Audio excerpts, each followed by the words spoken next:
vamos dar início às atividades da tarde de hoje.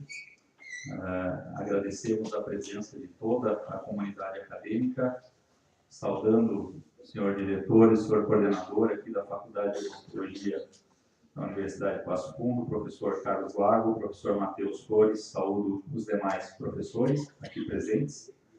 Saudamos também a presença de todos os alunos de graduação e pós-graduação aqui presentes, funcionários e todos aqueles que, de alguma forma, contribuíram para a realização desse evento, desse encontro. E com imensa alegria, nós iniciamos as atividades na ilustre presença aqui hoje do professor Dr. Lívio Steyer, da Universidade da Pensilvânia, professor José Antônio Poli Figueiredo, professor e pró-reitor de pesquisa e pós-graduação na Universidade Federal do Rio Grande do Sul, sua orientada de pós-doutorado, Cauana Oliva Tavares. Também saudamos aqui a presença do presidente da empresa Designs for Vision, no estado de Nova York, nos Estados Unidos, John Walsh. E feitas as devidas menções, nós vamos dar início, então, à atividade do dia de hoje. Agradeço imensamente a presença dos professores, por brindarem a comunidade acadêmica, trazendo um assunto de tamanha relevância para o diagnóstico e para o tratamento na odontologia de uma forma geral. Nós vamos dividir essa atividade em duas etapas. Então, num primeiro momento, o professor Lívio Steyer vai fazer a explanação da sua palestra. Ela é dividida em inúmeros tópicos e, ao final de cada tópico, o professor Figueiredo vai fazer uma breve explanação em português sobre cada um desses tópicos, de uma forma resumida, para que, então, assim seja conduzida a palestra ao longo da tarde. E depois do período em que for feita a explanação e a palestra, haverá um espaço, então, para questionamentos. Alguns professores virão aqui até o palco para fazer algumas perguntas e depois a palavra ela será aberta a todos vocês da plateia, caso alguém deseje fazer alguma pergunta, algum questionamento sobre o que vai ser mostrado aqui durante a palestra. Tá bem? Então, obrigado uma vez mais pela presença de todos vocês. E, imediatamente, nós vamos passar a palavra ao professor Lívio Steyer.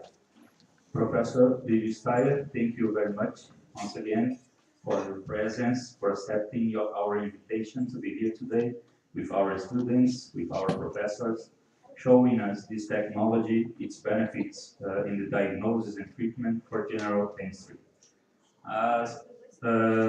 We will divide this activity in two stages, right? In the first stage, we will see your lecture, your explanation, and Dr. Figueiredo will perform a brief description in Portuguese about each topic, okay? And after the lecture, we will have a moment for questions. Last weekend, okay. I love interactivity. Okay. I'm one of them. I would love if they ask their questions during the meeting. So please no formalities. We are all one family. Okay. And finally, on last weekend, you told us you want to change the world, right? And we are so glad and so proud to be part of this change. Thank you again. You are very welcome to our school, to our university, ladies and gentlemen, Dr. Lívio Steyer.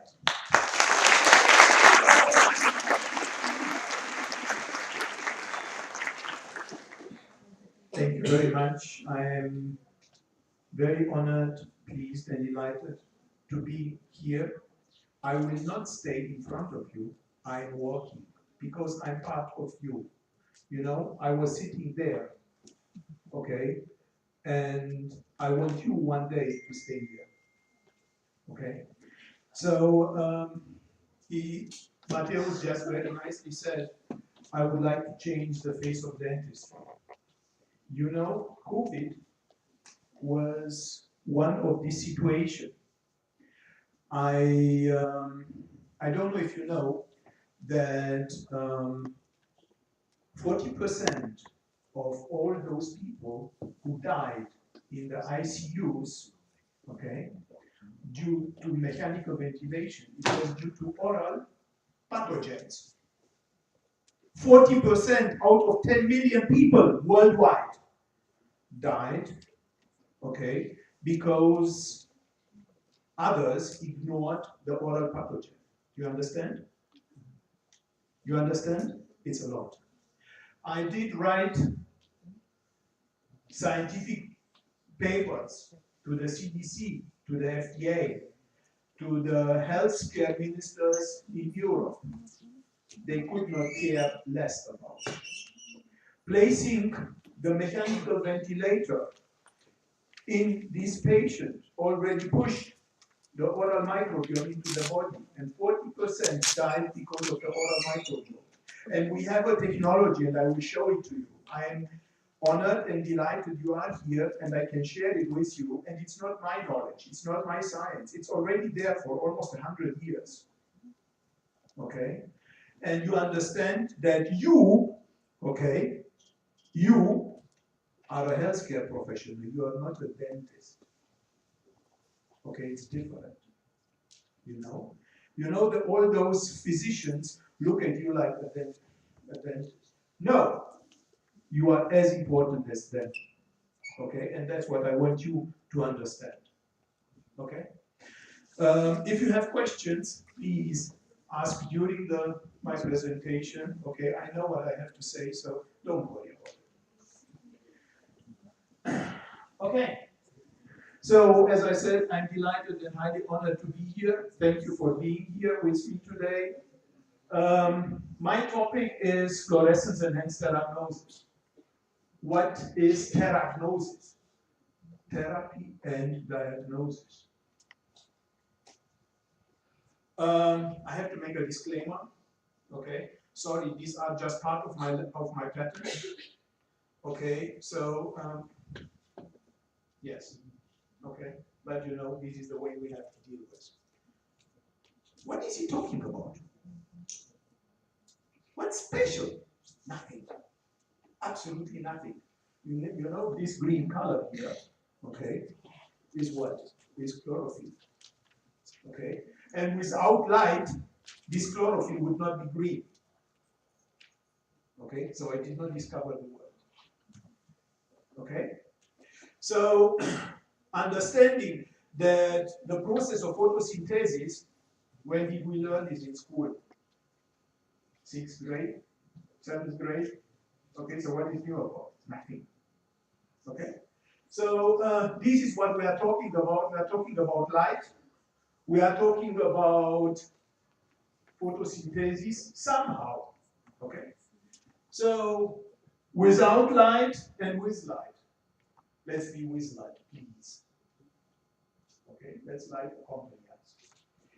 So chlorophyll is the green pigment found in the chloroplasts, okay, of higher plants, as we know. Okay, light is the one which helps creating among others what? The green and the oxygen. And sorry, what are we dentists dealing with? Oh, microbiome, isn't it? And what is the best therapy for the microbiome? The oxygen. And interesting wise, with this COVID again, they told us to let the patient rinse prior to the treatment with peroxide, isn't it? But peroxide is a lazy material. You put peroxide in the mouth, you will not get that effect. And I will show you, and I'm proud that this university, okay, already performed the first research on this topic, and we proved that one can speed up and change indeed the efficiency of disinfection even using as simple stuff as peroxide. So as I said, you understand and you know, I will not bother you with all these, okay, but just to give you a brief reminder, okay, take it as a reminder. And photosensitizers, okay, can be endogenous and exogenous. Guess what?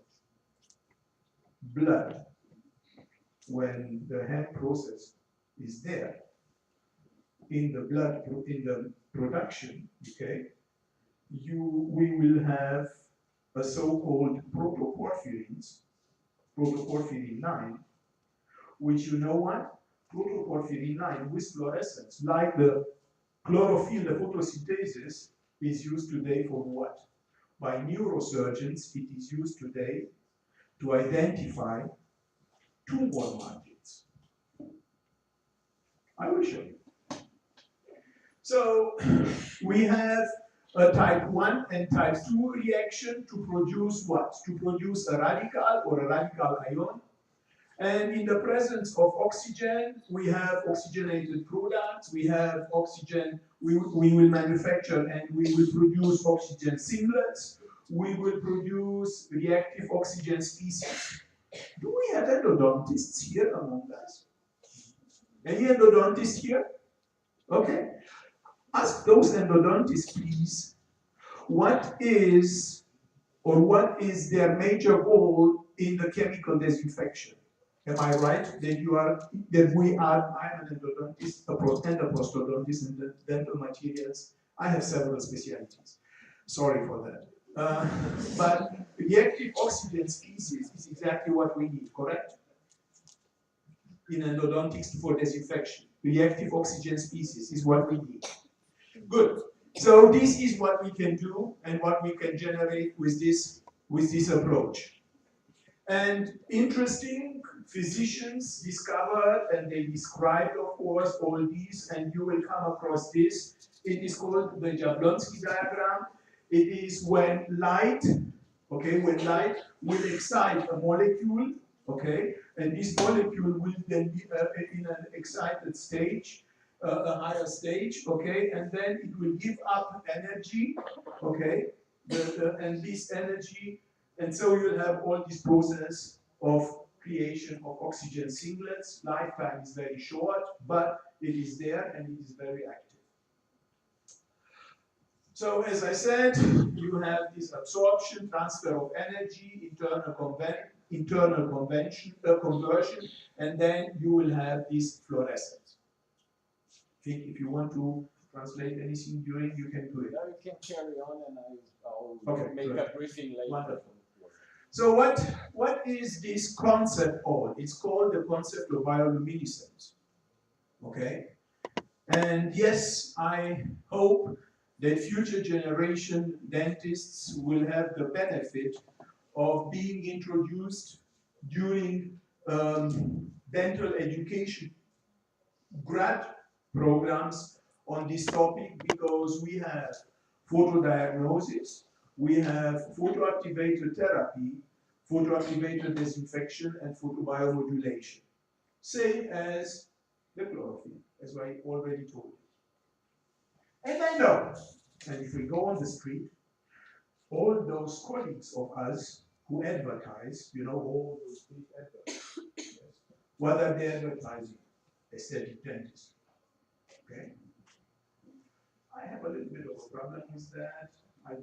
If I would have wanted to do this, then I would have turned a cosmetologist, but I'm not. So, but let's see how is this being used in aesthetic dentistry. Interesting. Do you know that our natural tooth structure has a fluorescence by itself? And you may know, or here for the first time, I hope you may know that, you know, all these direct veneers, okay, which are today done. So you create this beautiful, wonderful smile. Give the patient the mirror. He's so happy. Okay. Saturday night, okay, going to the disco. In the disco, red light. Oh shit. All those gaps there. Bad job. Not anymore. Using and understanding this concept now. you will be able, assuming you turn into an aesthetic dentist, okay, you will be able to choose the shade of the resin in accordance to the fluorescence of the tooth.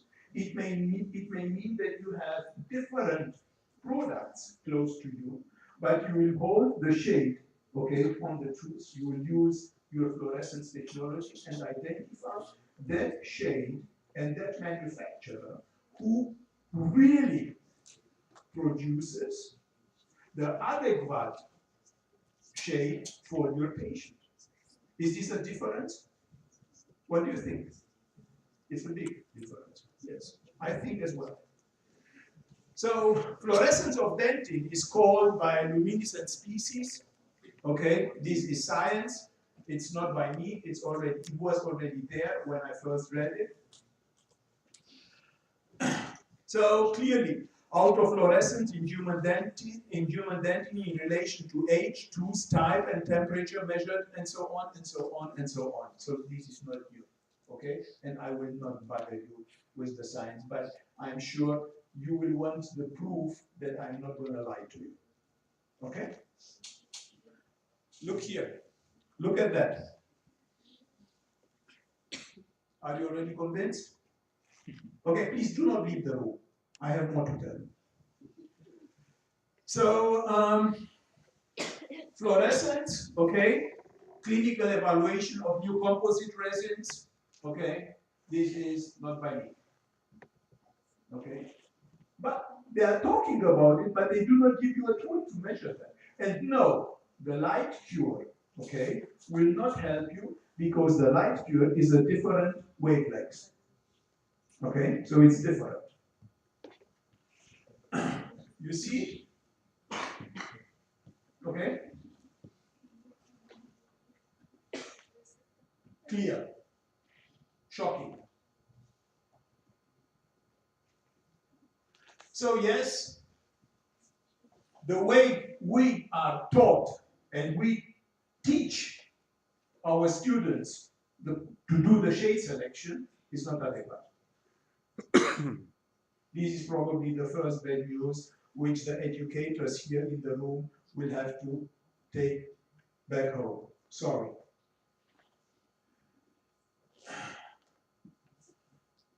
Okay, then guess what? Guess what? Restorative dentistry. And that is not all. Okay?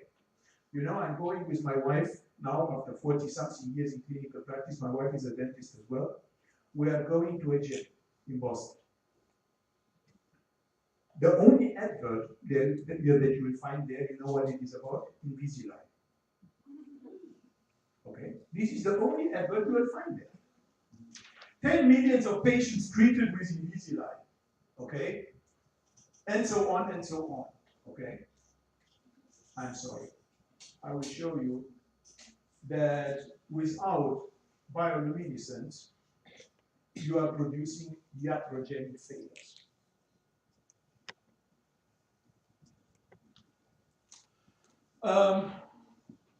Look at that. What is that? What is that? Remaining resin once the brackets were removed. Are you happy? No. No. That's not what you want to do. Okay? Yes, I served for many years as an expert witness. Okay, in the court. No, you don't want to meet me in the court with those cases. So, I had this idea. As I said, I did not reinvent the wheel.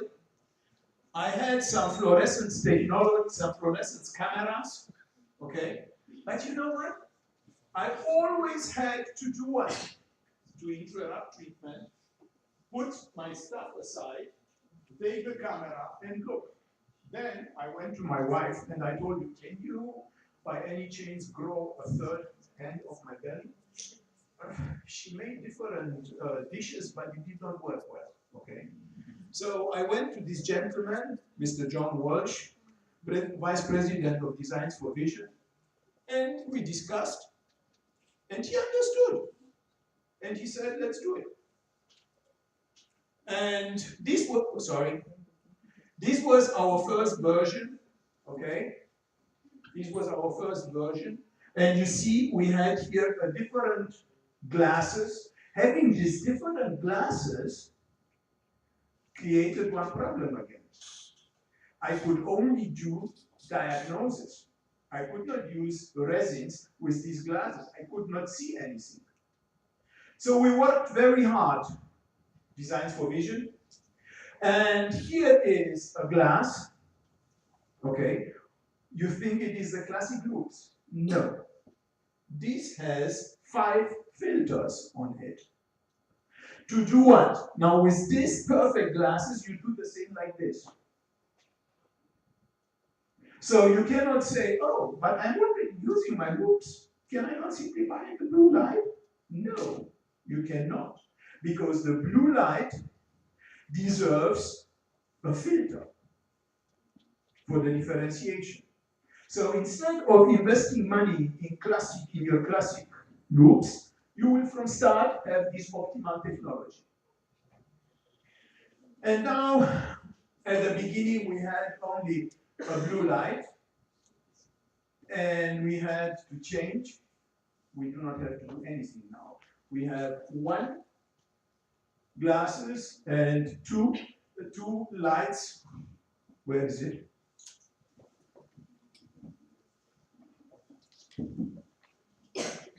Sorry.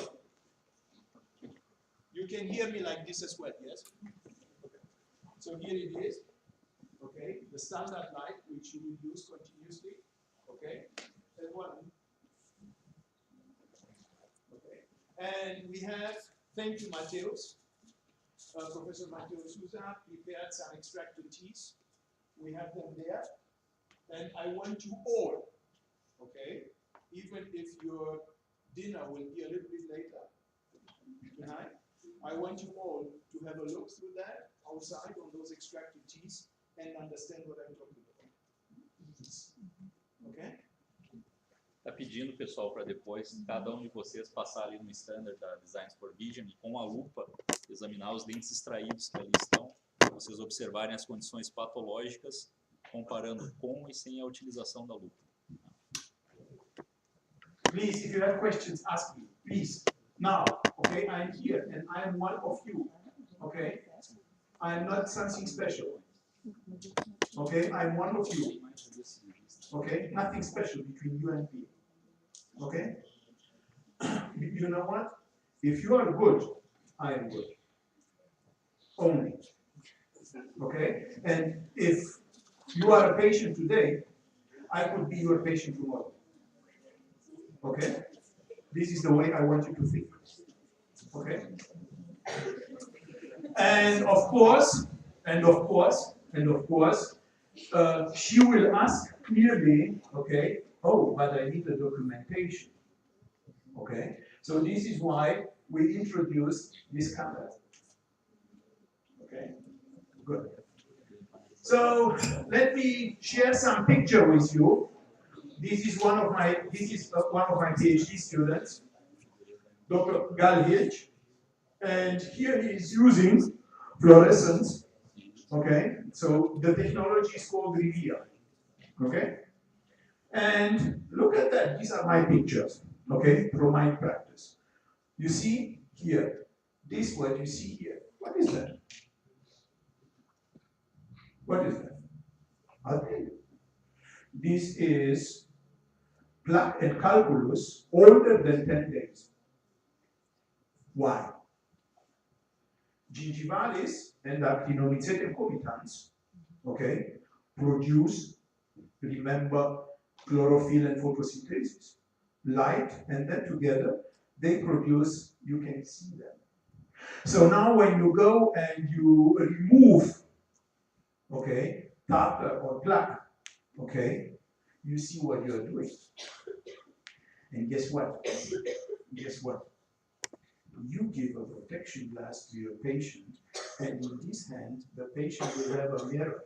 and the patient will look and see what you see. What is that?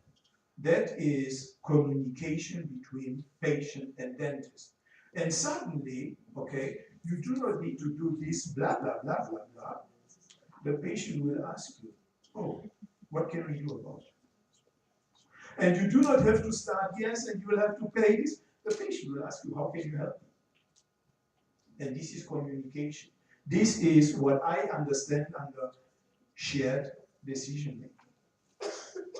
Okay? And always think one thing. One day you can be the patient. Okay? So you clearly see that? Do you see that?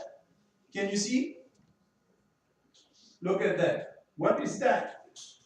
Interesting. I will show you immediately. I want you to differentiate caries diagnosis. What you are told now about caries diagnosis, forget it. We are going to change the world now. And I mean it. I really mean it. Okay? Because we will, I will show you. Let's go. So look at that. Look here. What you do not see here and what you see here. Different? Is it a difference? What? Wait, the movie is coming. Yeah. Okay. No, it's later. The movie is later. Okay, look at that. Look at that.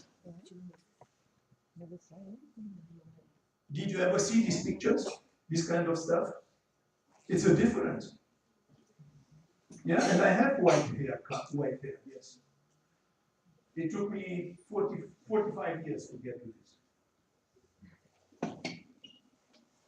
This is what you classically do, yes? There is a difference.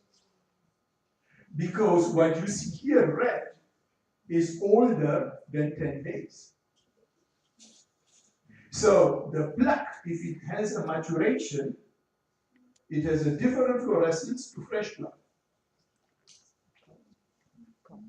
So here is how old plaque looks under this technology. And now you run the video.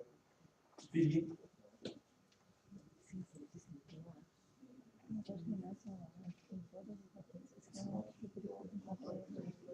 I think when you change the Okay, good.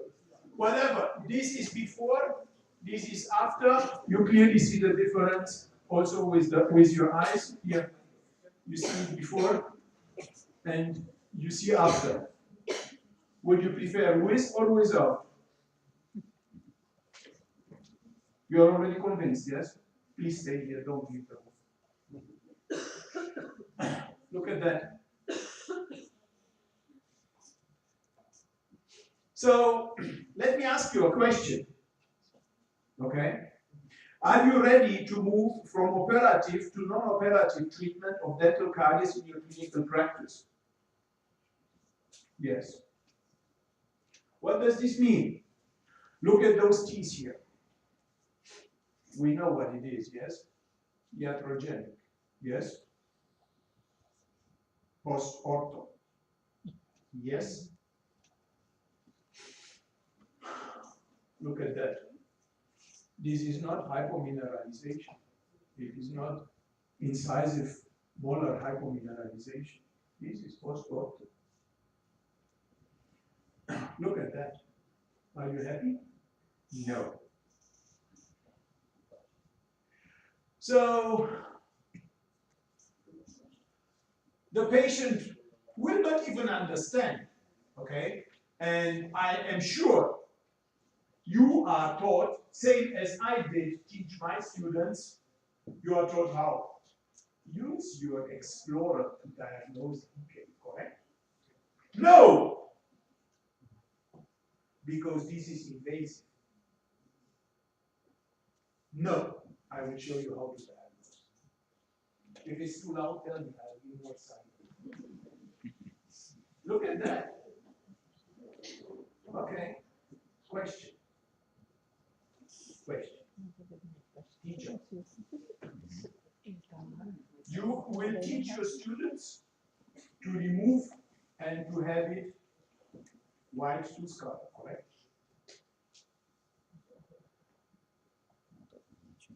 You look like a teacher.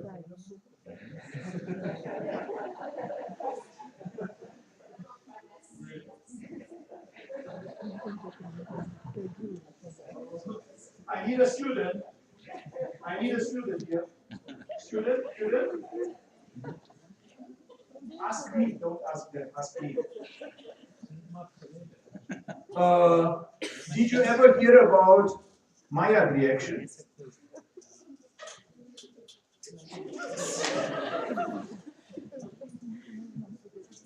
Maillard reaction is the process, it's 100 and something years old. Okay, by any. This process of sugar degradation will do what? Will change also the color of dentin. But this dentin is not full of caries. It does not need to be removed. Agree? I will prove it. Is this something which I will start drilling? No, because this could be my grandson. And if it's my grandson on my chair, okay, I am here. You understand? Here, I clearly understand that I will drill. Why? I see the red fluorescence. The red fluorescence clearly tells me that there is Streptococcus mutans. This is an active decay. Then I have to do something. When I do not have red fluorescence, if it's even brown, I will leave it.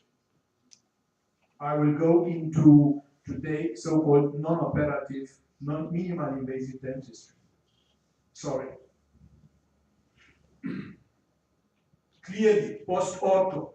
You see what? You clearly see the loss of minerals. But I can treat this without drilling.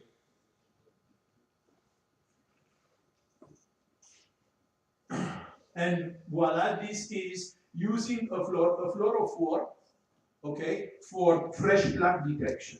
I will always use this to remove fresh plaque and then start reconsidering what I'm doing and what my treatment choice will be. Look here.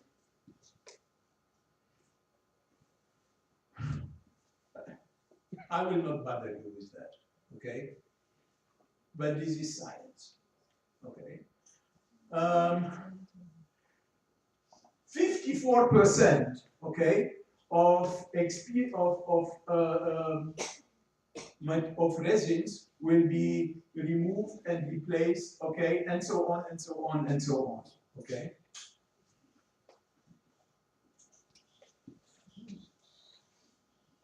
Look here. This is 2016, and what you see here, okay, those names here, okay, no, they are not my friends. No, they are not my friends. And I'm not their friend. Okay? But this is the European recommendation consent committee for, as you see, managing caries lesions. And no, we are not friends, as I said. Does this bother me? No, it should bother them. Sorry. So dental caries, you know, we still do not really know what caries is. We do not have an adequate diagnosis and terminology. What are you taught? You are taught that caries is the demineralization and a reaction or a result of what? Of biofilm. Okay, good, but we do have today those wonderful bioactive materials. Why aren't they there? Okay, it's a completely change of mind.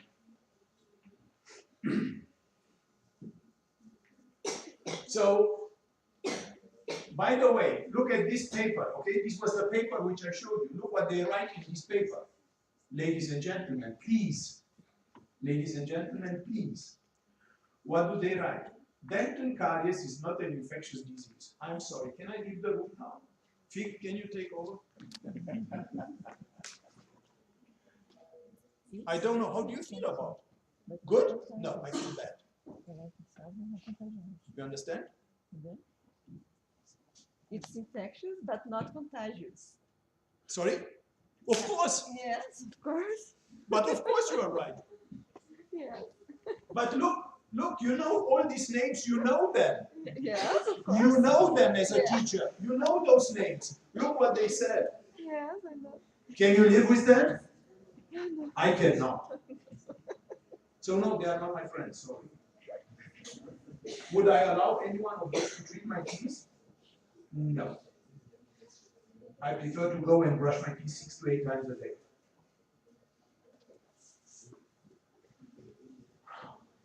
I'm speechless, okay? Don't take me wrong, okay? Are we in agreement with the teachers here in the room? Do you feel the same I feel?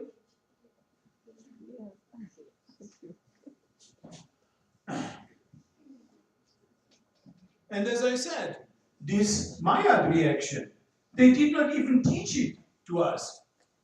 Did you hear about it in school? Are you familiar with Maillard reaction? You are? Congratulations. Congratulations to you. This means you was very, very careful and attentive in biochemistry. Congratulations to you, you deserve it. And I mean it. Okay? I did not.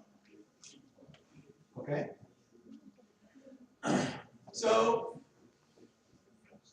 there is, during treatment, okay, so there is insufficient evidence to recommend any single method for caries tissue removal. I'm sorry. This is a consensus report. A consensus report. Okay? International. Okay? So, cavity disinfection, placement of cavity lining, and so on and so on. We'll talk about it. Books. These are the classic books which you pay a lot of money to buy them. Okay?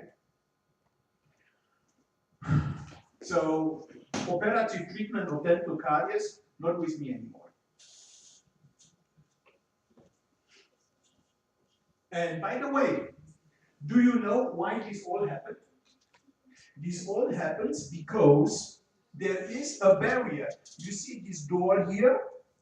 It is glass, but it is really a door which separates those people who are in this room from those who are in the other room, who are really science people, okay? Physicians, biochemists, and so on, okay? And we have a big wall between us instead of having communication, okay?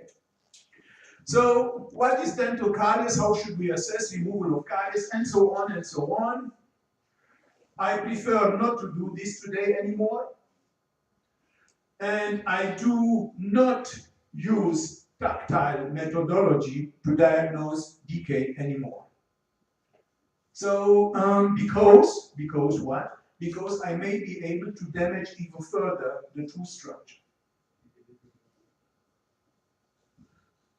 So, conclusion, visual and tactile caries diagnosis, as we are taught, forget about it. Now, when you leave the room, it's behind you. As I said, by the way, one of the most prestigious names in cardiology, I put a big X on it. Sorry for that, it's a friend of you. So, let's reach a consensus here. Look at that. Would you, I'm sure, the way you are taught today, you would have started replacing this restoration. But this restoration does not really have infection. You see here the infection. This is where you should be concerned about. Okay? I know it's a lot what I'm sharing now with you, and you cannot take it all home. The benefit is this university is one of the leading universities in the world, already having access to all this knowledge and to this science, and it will be shared with you. Okay? So be proud that you are here in this room. As I said, a completely new diagnostic procedure. You clearly see what sound situation is, and you clearly see what of course is already infected. You see here the fluorescence. This fluorescence clearly means that you have Streptococcus mutans involved, because it has internal porphyrins like photosynthesis and plants and so on. Clearly as simple as that. Yes, diagnosis, you clearly see, you clearly can diagnose this E1 defect, okay, no discussion about that. Yes, there is enough science, okay, to prove what? This science proves that bacteria related to dental caries and periodontal disease exhibit red autofluorescence. Not my science, already there.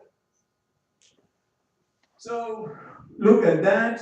This is potential tools, okay? Clearly, again, post-ortho case, okay? So yes, iatrogenic defect. And here is where we come in with this technology, with Reveal, and we help and try to support. This is one of our most recent papers, published 2022, and we proved the visualization of initial bacterial colonization on dentin using fluorescence activated headlight.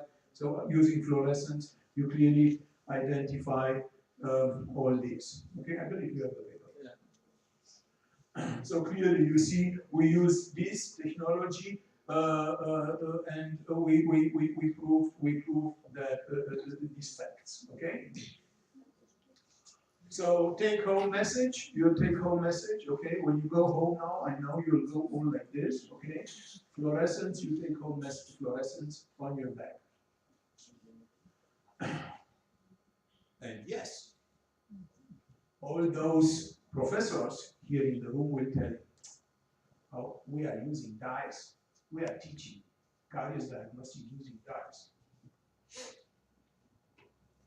Listen, when you use dyes, you forget one crucial element,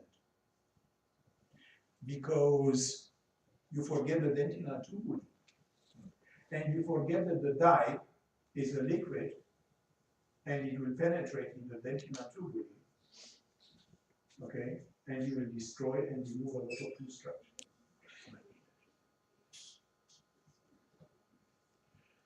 Here is one of my own research projects, okay?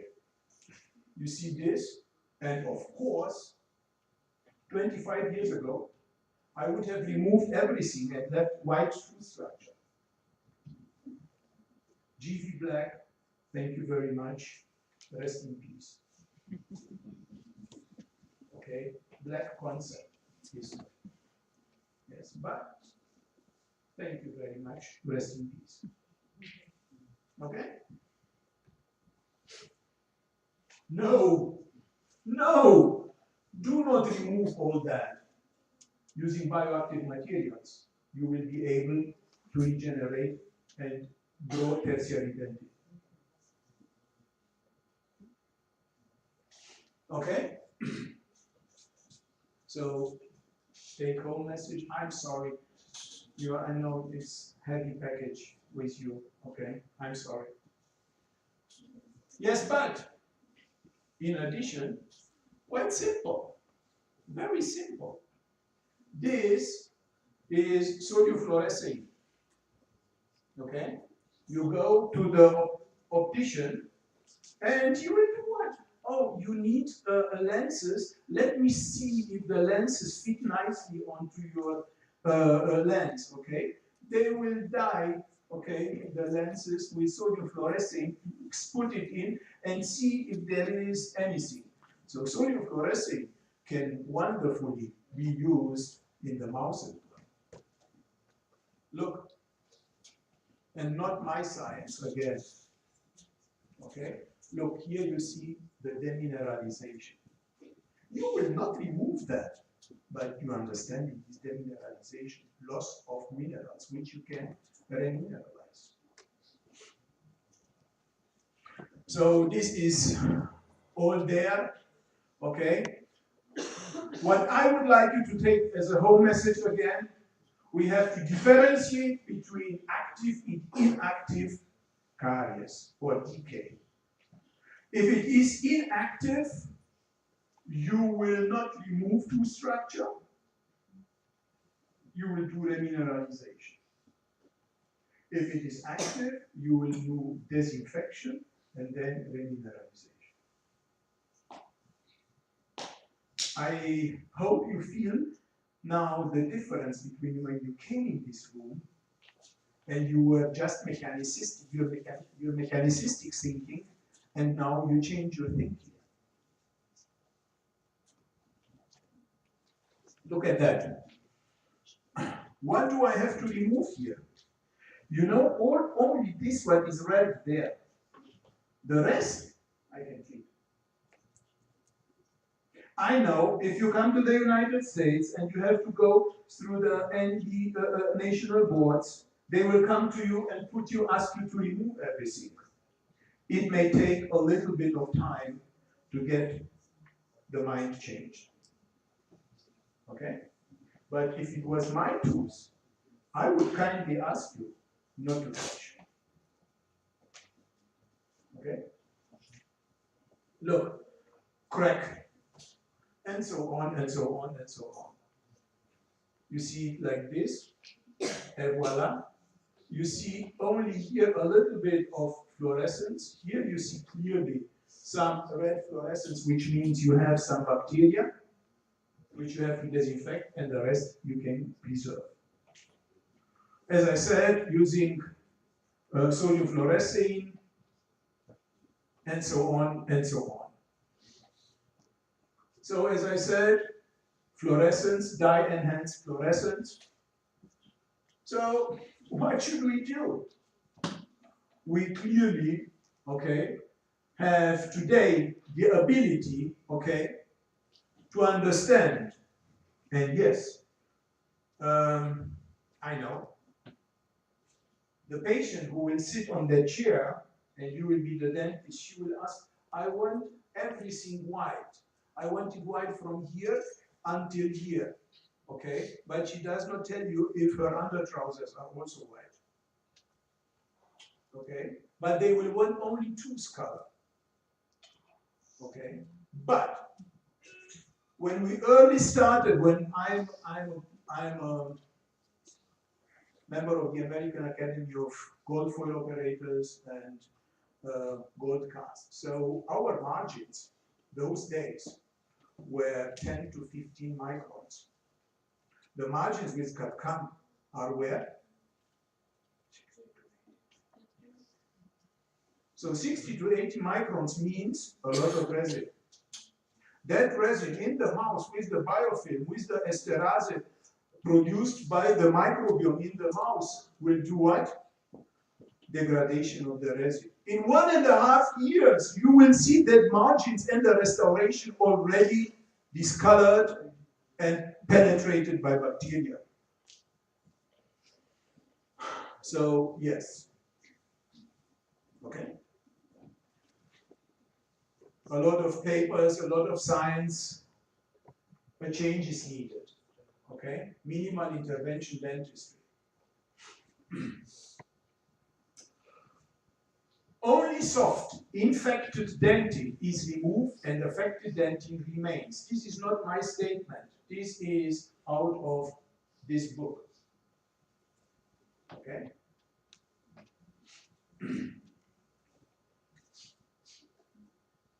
minimal intervention dentistry, okay? So atraumatic restorative treatment, okay? Presented with high survival percentage.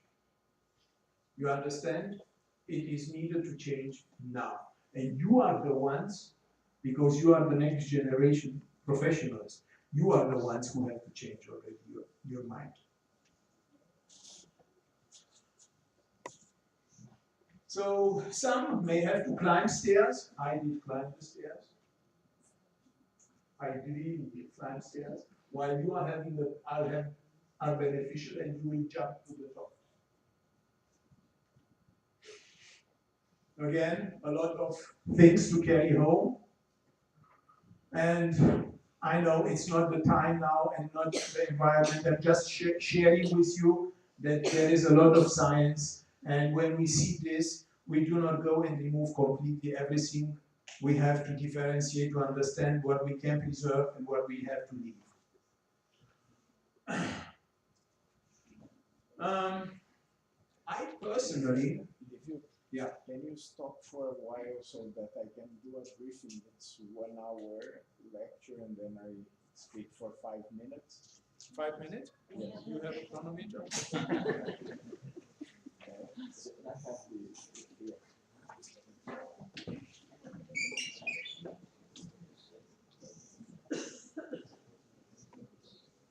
Boa tarde a todos, é um prazer estar aqui com vocês. Só fazer um briefing rápido do que já foi falado em português, para quem tem dificuldade com a língua inglês, e também abrir um pouquinho para perguntas e respostas, se vocês quiserem fazer em português, a gente passa para ele em inglês, tá? Fiquem bem à vontade, né? Então, ele iniciou falando, né, dos problemas hoje relacionados a uma pandemia muito importante, que é a da Covid, né, e o fato de que boa parte dos processos de ventilação que foram feitos nas unidades de terapia intensiva as mortes foram aumentadas simplesmente porque não houve cuidado com as bactérias da cavidade bucal, que foram levadas para sítios respiratórios e aumentando o processo de morte. Que ele, vendo a literatura, atribui cerca de 40% a mais de mortes, né? Então, ele traz com a bioluminescência a possibilidade de identificar partes contaminadas e, ao mesmo tempo, tratar elas. Então, vem com um conceito de teragnose, terapêutica aplicada ao diagnóstico. Certo? A fluorescência, por si só, tem, então, em animais, em células e inclusive nas plantas. Ele deu o exemplo da clorofila, né, que, sob efeito da luz, fica verde, certo? E os cloroplastos, com a influência da luz, emitem oxigênio. Muitos dos princípios da fluorescência geram o singleto de oxigênio, que é a melhor terapia para combater o microbioma. E ele fica muito feliz de a tecnologia com o Germinator. Primeira pesquisa a ser realizada no mundo foi feita aqui na Universidade de Passo Fundo, em colaboração com a gente. Primeiro nome, Matheus Albino Souza. Tá? E a infecção, ela é demonstrada pela grande maioria das bactérias bucais, através de uma proteína que é gerada pela maioria dessas bactérias. 28 de 32 bactérias estudadas, bactérias orais estudadas, emitem protoporfirina, né? Então, ela vai estar não apenas demonstrando em vermelho a área de infecção, em regiões de toda a cavidade bucal, onde tiver. Um exemplo é a afta. Quando você coloca luz UV, fica vermelho escarlate, porque é pela natureza infecciosa dessa lesão. E nas regiões onde tem tumor, onde a perda de autofluorescência fica escuro, ainda assim a maioria das lesões tem um entorno inflamatório que vai ficar concentração de protoporfirina margeando a lesão. Então vai ter uma zona escura e um contorno avermelhado no entorno desse tumor. Tá? Ele também falou que a reação de fotossensitização é transferência de elétrons, certo? Radicais que, com o oxigênio, produzem elementos oxigenados, o singleto de oxigênio, e isso dá margem aos procedimentos de bioluminescência. Tá? Então, os pilares é fotodiagnóstico, modulação, desinfecção e até mesmo regeneração tecidual. Tá? A estrutura dental é fluorescente por natureza. Tá? A dentina mesmo e possui diversas espécies luminescentes. Né? Então, no conceito do professor Lívio, é necessário, para ter uma restauração perfeita, o ajuste também da fluorescência dos materiais restauradores, para não ter aquele enegrecimento ou até aquele brilho quando você estiver numa boate dançando, por exemplo. Né? Então, o conceito de bioluminescência já não é novo. Existem aparelhos como, por exemplo, o Velsco Oral ID, certo? Que são aparelhos que você leva com a mão. A ideia do professor Lívio foi colocar isso junto à lupa para garantir que as mãos continuem livres para o diagnóstico e terapia, certo? Então, esses óculos possuem 5 filtros de UV, certo?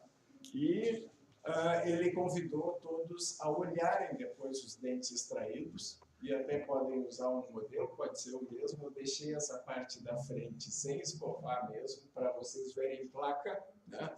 Quando você usa a protoporfirina concentrada, vai mostrar em vermelho, você limpa a placa, o que sobrou é tártaro. Ou cárie. Tanto cárie como tártaro vão aparecer em vermelho. E a mancha branca vai ficar marrom. Então, o conceito fica de fazer o procedimento somente na área onde há concentração de porfirina, que é onde está a bactéria. O restante você trata com procedimentos remineralizadores. Tá? Então, o uso do explorador não se justifica porque ele vai romper tecido potencialmente sadio. Tá? E a reação de Maillard, como ele falou, que é aquela degradação do açúcar. Né? E o vermelho, na verdade, a cariativa, e o marrom, mancha. Né? Então, podemos adotar, a partir dessa diferenciação, um código de cores, né, uma odontologia minimamente invasiva, atuando somente no sítio onde há efetivamente infecção. Daí ele fez várias questões sobre o consenso sobre cárie. Eu acho que, por exemplo, que no artigo teria colocado que não há uma doença infecciosa ou que não há evidência para recomendar uma técnica de remoção de cárie, né?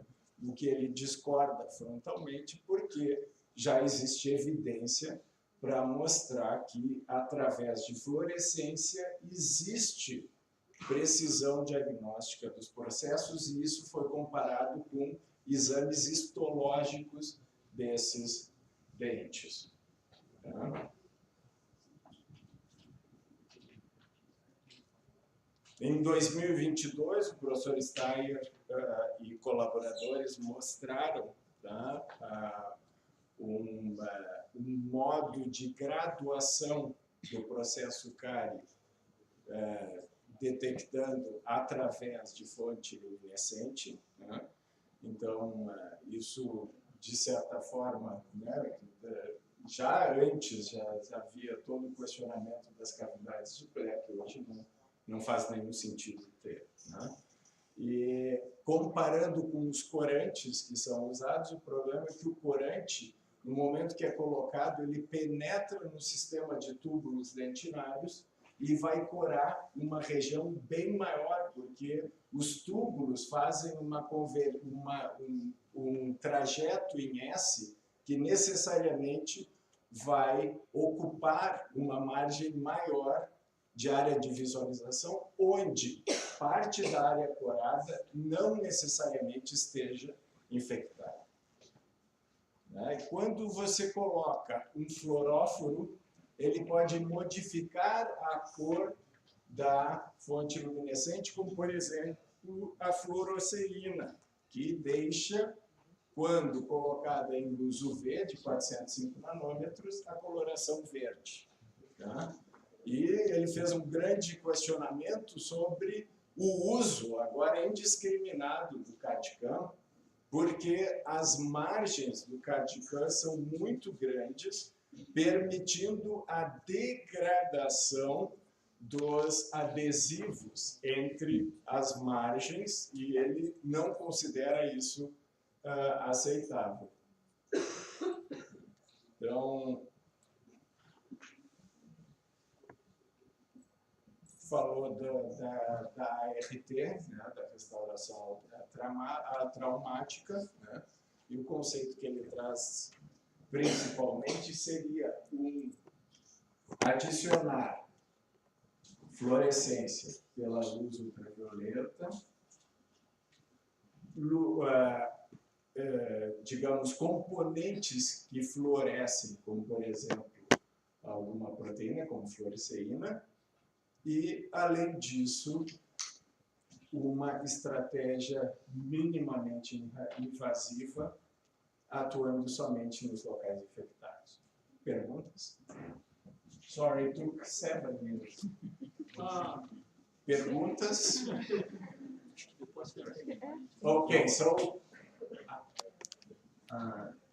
you shown some images, and some of them are blue, and others are yellow. Are there two types of light? There is only one type of light where you saw the yellow. That was, okay. I had several generations of reveal, number one. In the last generation of reveal, okay, you will not see as you saw it. The picture will be much clearer, much better. Only yellow today if you use sodium fluorescent. Ok? Então, assim, não é que tenham dois tipos de fontes luminosas, usa só uma, que é a UV a 405 nanômetros. A questão da cor amarela, na verdade, é ligeiramente esverdeada, é a fluoresceína, né, que é a proteína fluorescente que modifica a cor.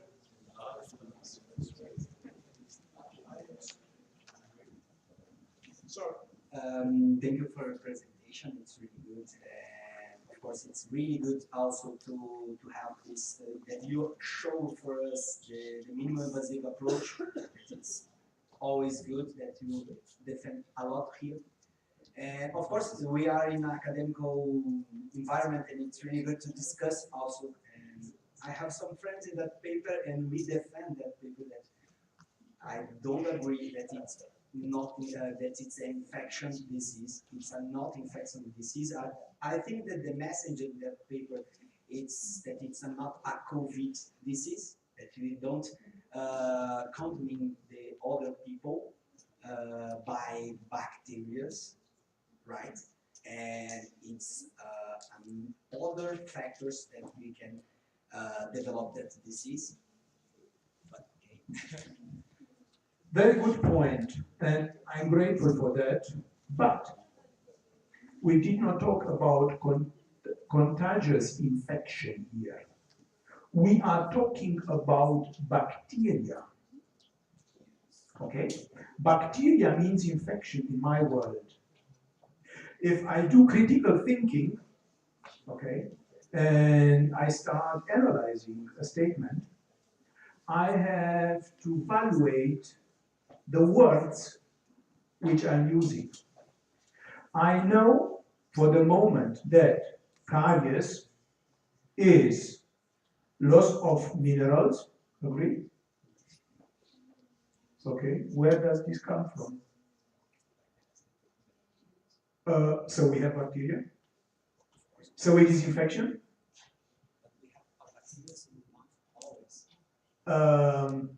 We are talking here, you know, we are making now an evaluation which I disagree. Sorry. If I have bacteria, it is infected because I have pathogenic bacteria. Streptococcus mutans is a pathogenic bacteria. Point. Yeah, No discussion. Can we amend? It's not that Streptococcus itself will do that, but within a biofilm, definitely it's with a certain virulence. So either we understand that we have here the presence of pathogenic bacteria, okay, and then if we have pathogenic bacteria, we have to disinfect. I'm sorry, this is the way it works. Okay? So these gentlemen, okay, no, they are not my friends. I know them, all of them. Okay? No, it has nothing to do with friends. It has to do with logic. And listen, we are having here students. Okay? And these students, we have to teach them adequate thinking and decision-making protocols. And if we have to teach them, then we have to tell them bacteria, pathogenic bacteria is an infection. And we have to get rid. And let me show you more than that. Okay, I'll talk, but I'm happy about the discussion. Don't take me wrong, okay? Don't take me wrong, but yes, we have to understand, and I'm showing you immediately more. Just one question. And about the device, right? And you show that the red image we have active vision, right? Yes. And you have some clinical validation about that, or only by so much clinical validation. I am not the first one to argue that pathogenic bacteria generates porphyrins. This is science. I know dentists, we look through the microscope and we learn to think like this, and to see like this. Pathogenic bacteria, 28, as Fig just explained, it is proven that 28 out of 32 bacteria, okay, generate porphyrins. Okay, and this is what we see using fluorescence. Let me tell you a story. Why am I sitting here in front of you? A personal story. Okay. My wife, we met in first year dental school. We are still married. And one day, my father-in-law was a dentist as well. And one day, they told him the infection at the leg, they cannot deal with it, okay, and they had to cut it. So I started questioning, and they told me, but you're a dentist yourself. You are working with infections every day. And yes, we are working with infection every day. Okay, periocardiology, endo, yes, it is infection. Okay, and you know, I started thinking, and yes, GV Black, thank you, rest in peace. But I do not want to remove, okay, everything. Yes? I went to one of those very famous, and I have a witness here in this room. I will not talk more. I went on to one of those very famous, prestigious universities, dental schools in the world, and the dean was sitting in front, three deans were sitting in front of me. And no, I will not apply at the school. And they said, oh, why should I be bothered to save a patient a couple of millimeters of tooth structure? And then I said, I closed the box, and I said, you know what? I'm very German. I'll give you a straight answer. So you have a broken nail, you go to a surgeon, and he will amputate the arm for a broken nail. It's no difference with that. It's the same. So you understand where I'm coming from. Okay? And that's what I want to teach you. Bom, eu acho que entrou numa questão mais filosófica. A minha sugestão é que a gente continue no próximo item, porque aí são os pontos de vista que tem que ser todos respeitados, a ciência é construída nisso. Né?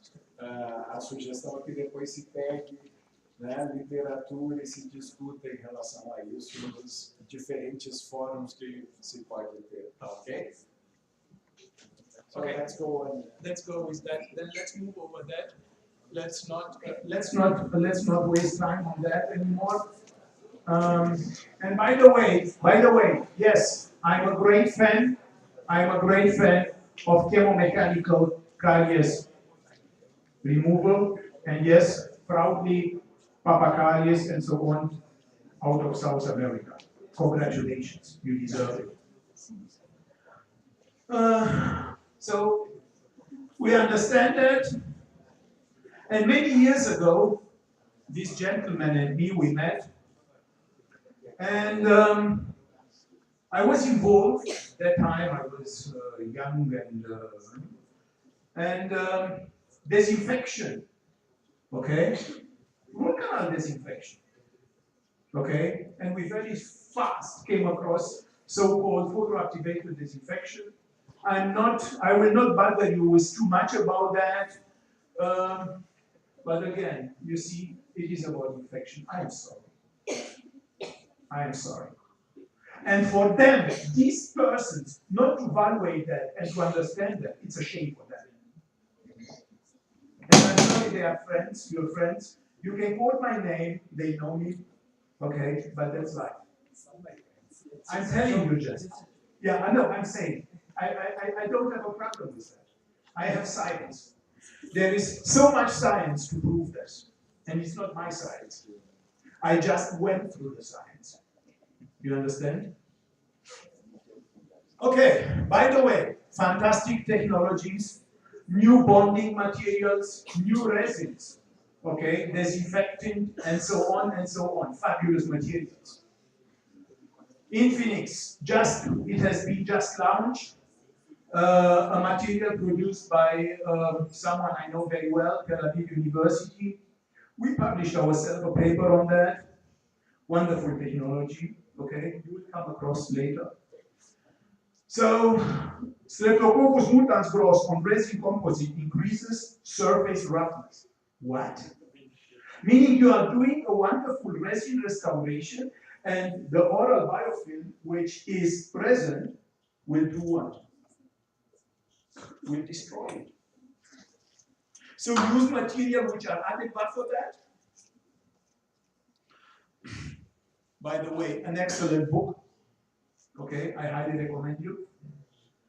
Let me not bother you with this, but I highly advocate disinfect materials, restorative materials, having implemented disinfectants, long-term disinfectants, and bioactivity. Okay? And you know what? You have children? No. I have grandchildren. You know, to have your child on the chair. No, I'm telling you, to have your child on the chair and to have to drill, it kills you. It kills you. Okay? So I will do whatever possible to change the world. I don't know how you would treat your mother-in-law. I'm not talking about her, but I'm talking about your child.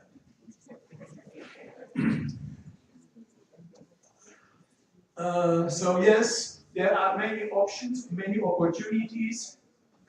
How should we restore? You may think, oh, this guy is talking just about, he is doing blah, blah, blah, okay? Let me show you maybe that I'm not doing just blah, blah, blah. This is my concept of occlusal, or my concept of comp up. You can find it on academia.edu. It's free of charge.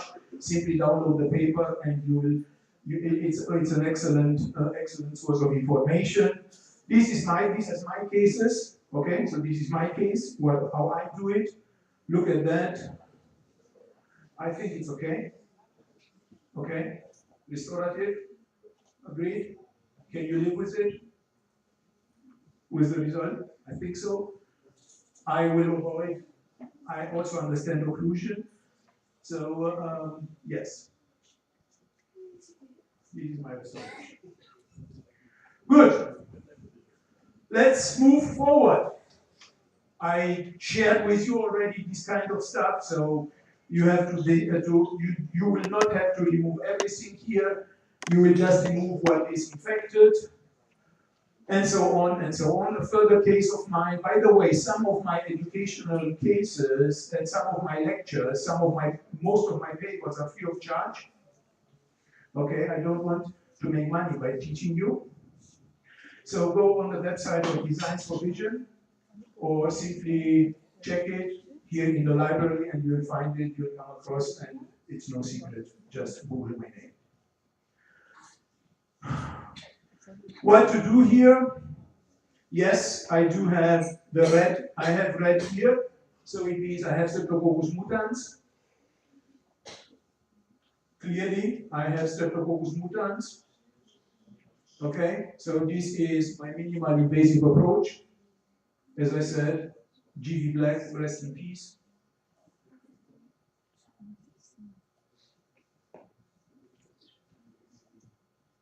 And my restoration. Okay, I hope I passed the exam. Just some of those, but now you will say, oh, now it's enough with cardiology. I want to see more. Okay, let's see. So basically, this is the technology, okay? This is the blue light coming out, okay?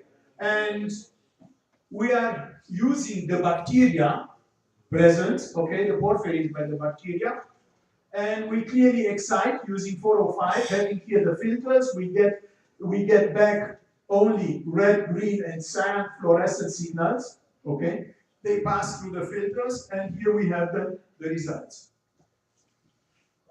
This is not my case, but the case of my good friend, Gal Hirsch. Okay? Look at that. You know what? Sorry for that. Yes, but you know what? Maybe the patient did not collaborate, but the maintenance service was also bad. Okay? So look at that.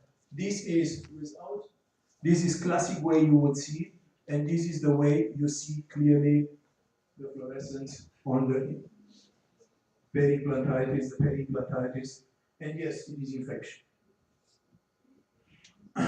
Some cases, look at that. Today, as you will see it today with this most modern technology, the case, and here you clearly see the presence, and this is mostly gingivalis and comitans.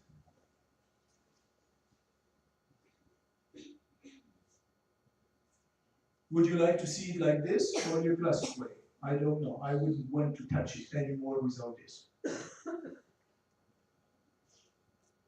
Look at that. This you can see, you have the patient on your chair and you can check what's going on with the patient. And yes, in endodontics, same. I know, I'm an endodontist myself. I got so excited seeing that white line on the X-ray. It is orgastic? No, this is not the result. I have to know if my chemical disinfection protocol worked. It's not about that X-ray. This is nonsense. Mateus, agreed? Okay. Mateus, agreed? So, yes, these are my cases. This is my endo. Okay. And this is my implantology. Yes, but this is conservative treatment. Okay, I would never remove these teeth just to put three implants. Okay, so my way, this is again a case of mine. My cases, so you see that I'm not just blah blah. Okay. Endodontics. Characterization of efficacy of endodontic medication using a three-dimensional fluorescent tooth model. So it's not my science. You understand? I'm just spreading the word. Okay? Photodynamic therapy in endodontics. I was blessed, as I said, to be liaised with this gentleman here for a couple of days. Yes, when did we publish this? 2015, yes. And so on. And guess what? I came across this pattern, okay, British guys, and read what they do. They say rapid fluorescence amplified biofilm detection in endodontics. What? So they do the root canal disinfection, and they get not excited by the white line, okay? They don't have the orgasm direct, okay? They first take a paper point, bring it into the canal, take the paper point out, dye the paper point, and then look on the fluorescence, and it will have an answer, yes or no, red or green, okay? So did I manage to disinfect, yes or no, or do I have to continue? Okay? And this is what I would like to do with children. I would like to avoid invasive root canal treatment with children. So this is not my science again. Like that essays are already available. Okay, yes, they are maybe expensive, but if you consider that the root canal treatment charging by a specialist in California on one of those big streets will be 2.5 to 8. Okay, then the 200 something for this is not it. Yeah. So I published myself some years ago about photoactivated disinfection in root canal treatment. Yes, I had the benefit again of having a friend who was able to give me some fantastic, to make me some fantastic SEMs and to, at that time, to diagnose still bacteria present or not. Again, thank you, Fee. And again, some support of my friend. And again, remember what I told you. If you are good, I am good. And him and me, that's what we do for the last years. Okay? So, do it with everyone. Consider him a partner. And if he's good, you are good.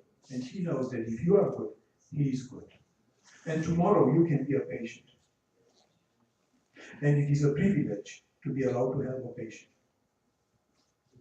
It's not all about that. I don't know who this gentleman is, but it doesn't matter. You want to talk or should I talk? You can talk. Then say. So clearly, he proved the concept. Okay, the same concept. Yeah, you can identify using fluorescence the success or insuccess of your chemical irrigation or your chemical disinfection protocol. And guess what? Even in implantology, you can do it. Okay? Or you do a tooth extraction. Okay? And you will want to know, can I send the patient home, yes or not? To avoid what? Alveolitis sicca. You understand? It's a game changer.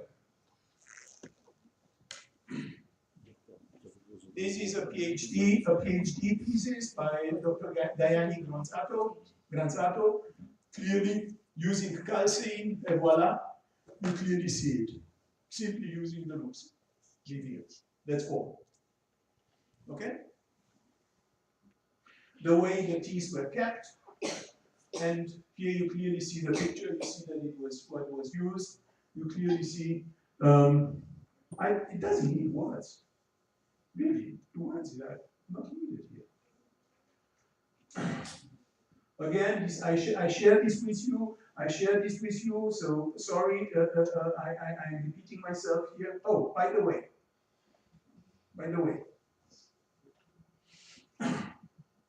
so the American Dental Association and the FDA, okay, they said with the COVID, let your patient, before you start treatment, rinse with peroxide, okay, to be sure that you do not spread bacteria and so on and so on. But peroxide is lazy. Look what happens if you give peroxide, sorry, does it work? It worked before. What? It worked before. Yeah, look, blue light on peroxide. You clearly see that it starts being active. True? This is generation of the active oxygen species. This is disinfection. So, this is the paper.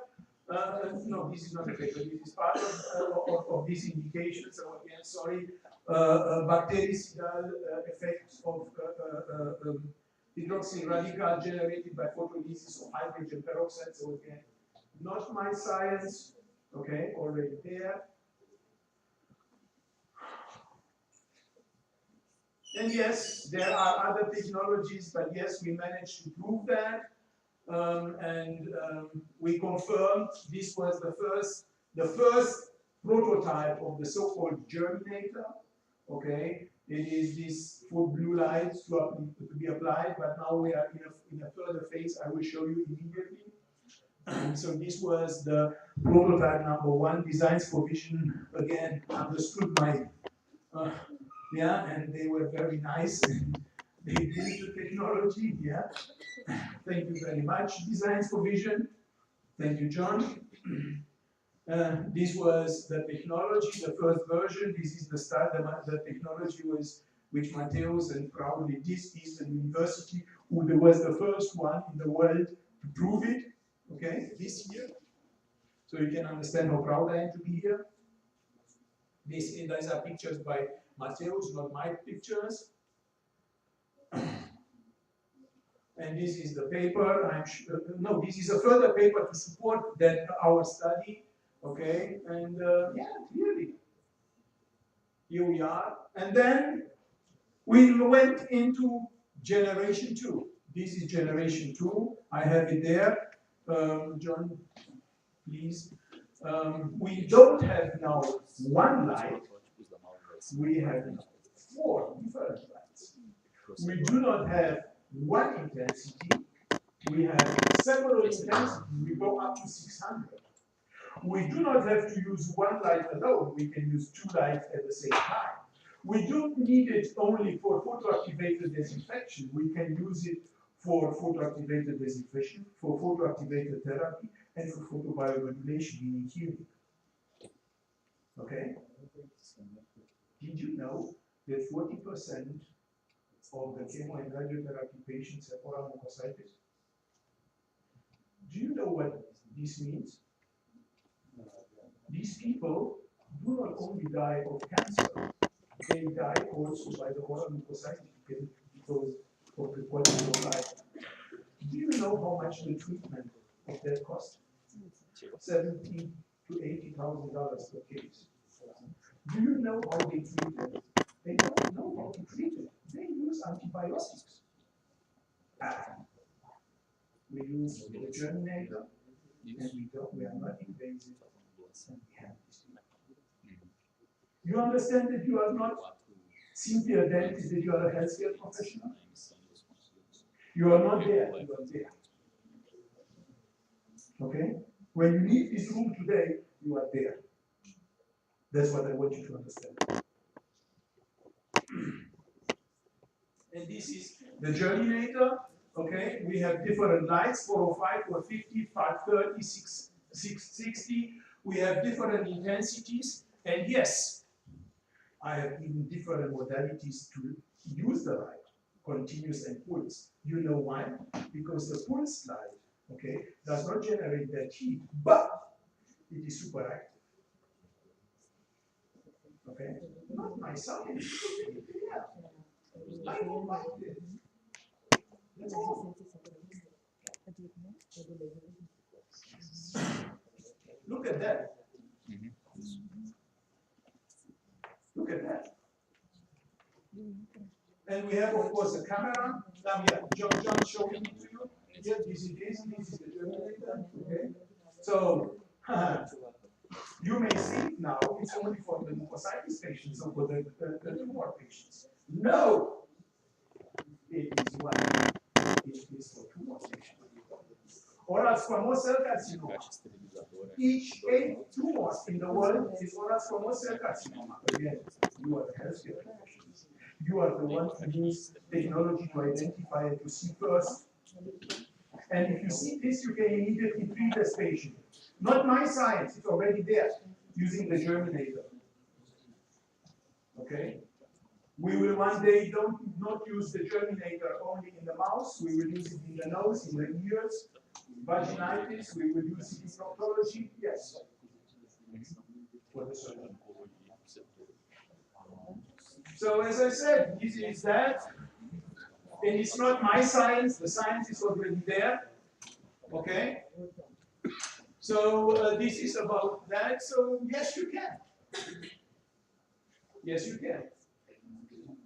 And this is my email address. I did not manage to tell you everything, but feel free to contact me. I usually answer an email quite fast. Happy to share. Thank you very much for your attention, and I'm here to discuss and to answer your questions. Thank you.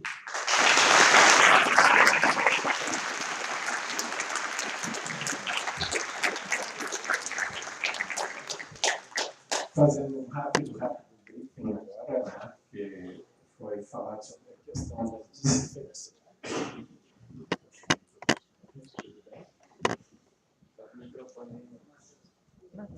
Da questão da desinfecção da dentina, né, e os novos materiais para esse procedimento, que deveriam estar levando em consideração a possibilidade de atuar também sob efeito de luz. Né? Isso, em princípio, ainda, né, precisa de um caminho, né, no processo translacional, mas tem um grande potencial de crescimento.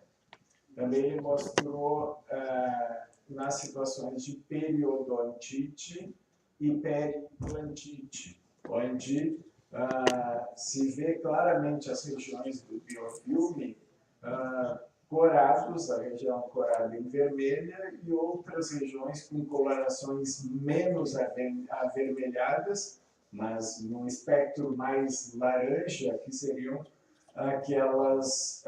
aquele biofilme menos maduro, que ainda assim pode ser detectado por essa fonte de luz. E também mostrou um trabalho que nós estamos fazendo, utilizando fluoróforos, nesse caso foi um detector de proteína, QBit, e também a calceína, que já foi usada pelo pessoal da King's College London, e nós tivemos a oportunidade de mostrar que uma bactéria, que é o Staphylococcus epidermidis, que sob a luz UV não emite porfirina, ou pelo menos não conseguimos detectar em biofilmes jovens, utilizando fluoróforos como o qubit e a calceína, nós conseguimos curar a região da periimplantite no modelo in vitro, de vermelho, no caso do qubit, ou de branco, no caso da calceína. E interessante nesse caso é que as amostras de calceína que foram para o exame bacteriológico, tanto no bacteriológico de contagem de UFC, como na microscopia eletrônica de varredura, deram valores menores de crescimento microbiano. A gente não sabe exatamente, mas pode ser que a calceína possa ser usada até como um elemento de tratamento de periimplantite, mas isso é assim, eu não estou dizendo isso, é só uma... A gente chamou a atenção o resultado, né? Pelo amor de Deus, isso não... Então, vamos fazer isso em pesquisas futuras, né? E depois falou para a endodontia, novamente, a calceína é do grupo do professor Francesco Manotti, que já demonstrou isso em modelos in vitro também, né? E nós conseguimos fazer no modelo de enterococcus fecalis é uma daquelas bactérias orais, né, que não produz porfirina. Então, o que nós fizemos? Vocês viram na placa ali?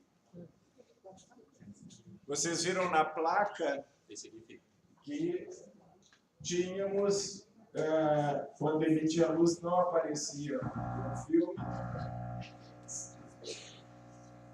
Não aparecia o biofilme. Ao colocar uma gotinha de qubit, põe a luz e se via claramente as colônias se formando.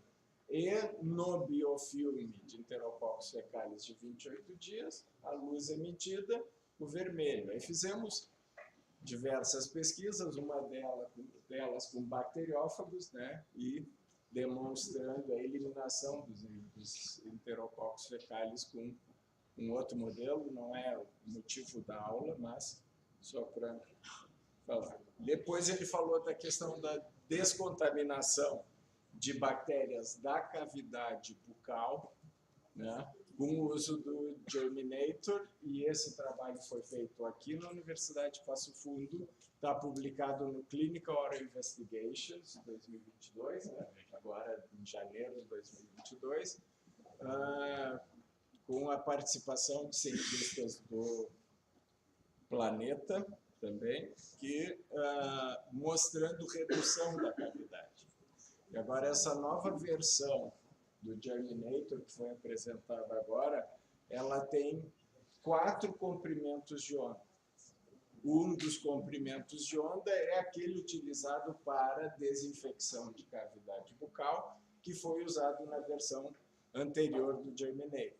Junto com isso, tem outros 3 comprimentos de onda, que é para ajudar na desinfecção, mas também promover ação anti-inflamatória e analgésica, principalmente no de 660 nanômetros, e também regeneração tecidual.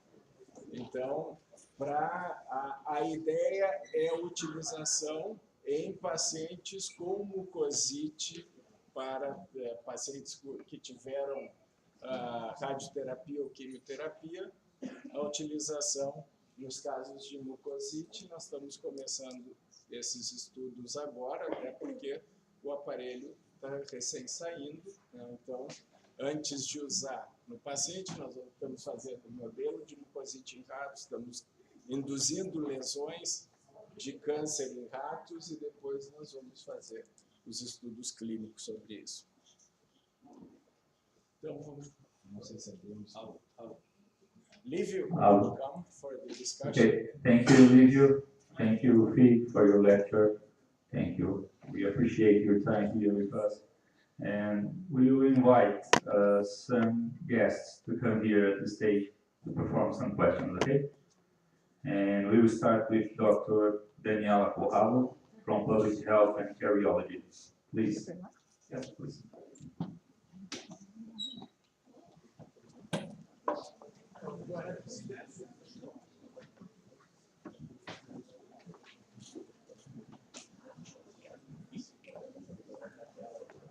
Alô, alô.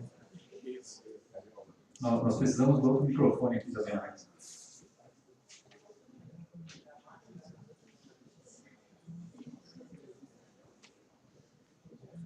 Hello.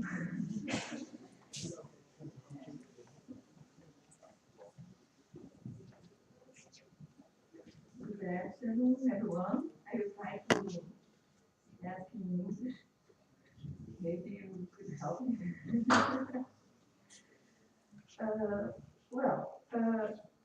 Professor, thank you for your presentation.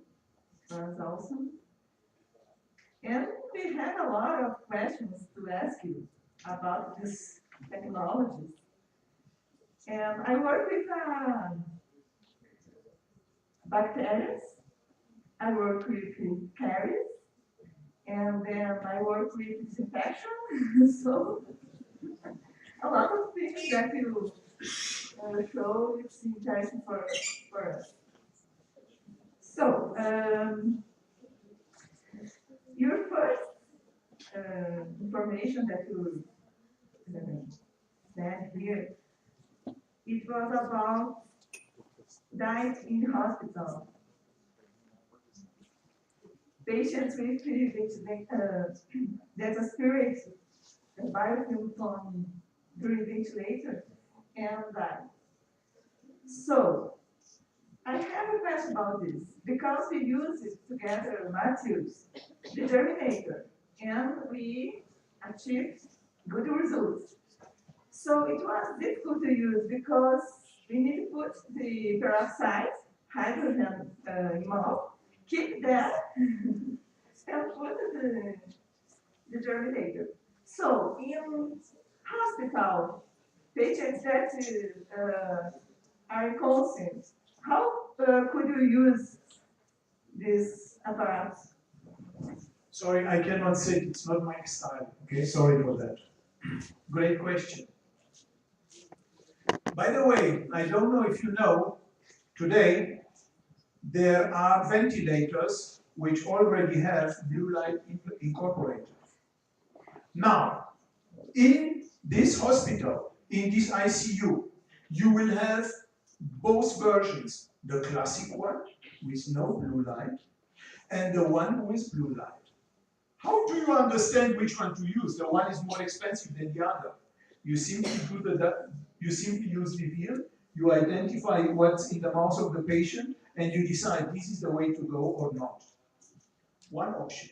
The other option would be, of course, you did the research with peroxide as a liquid. Wait a minute. How do they do their bleaching?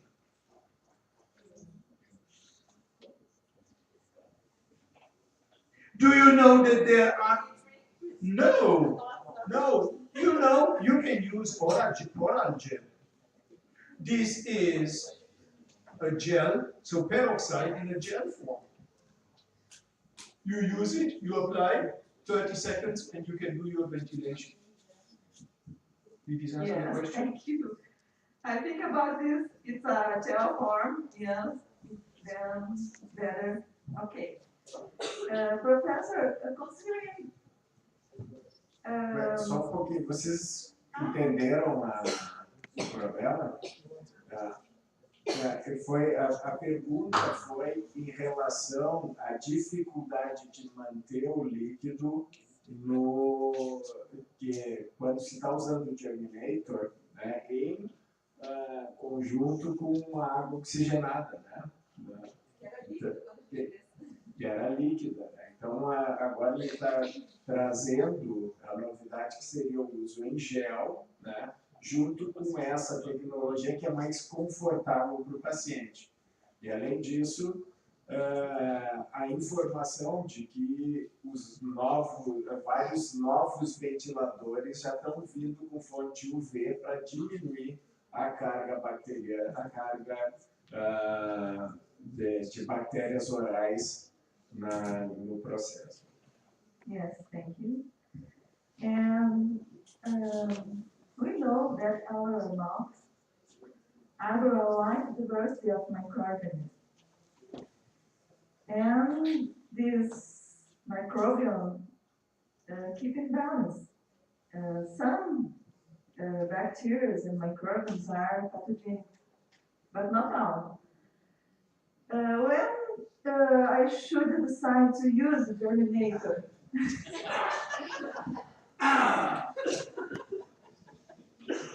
Thank you. Thank you for the question. Did you realize what she asked?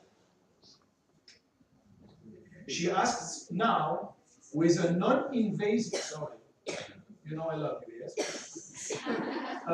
She's asking about the use of a non-invasive technology, but she is not bothered about giving the patient antibiotics.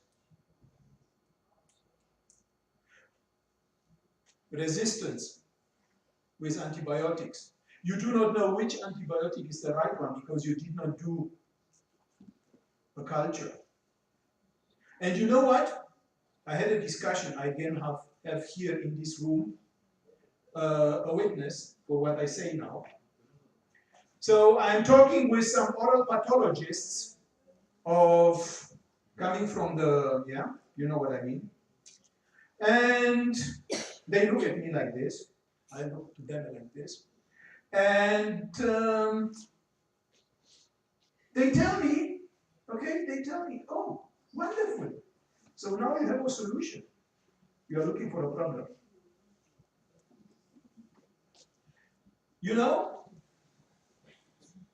we have gram-negative and gram-positive bacteria. Yes? We have to differentiate between the membranes of the two different bacteria. We use disinfection if we have pathogenic bacteria. Okay? The oxygen singlets generated by this disinfection are non-invasive, okay? And they attack especially the gram-negative bacteria. Okay? Did I answer the question? Sorry. Querem que eu traduza a discussão? A pergunta foi, ao usar esse tipo de recurso, se não eliminaria, além das bactérias patogênicas, também as bactérias, digamos, boas da cavidade bucal. Ele mostrou que ele falou que a desinfecção, né, se dá principalmente naquelas bactérias organizadas, sob a forma de um biofilme na superfície. Principalmente as bactérias gram-negativas, que são as que têm maior possibilidade de serem eliminadas nesses casos. Então, existe uma seleção, e obviamente não vai se eliminar todas as bactérias, e sim vai reduzir a microbiota local. yes, thank you. More one question about cardiology now. So, I have a little bit difficult to differentiate active and inactive non-captated lesions sometimes.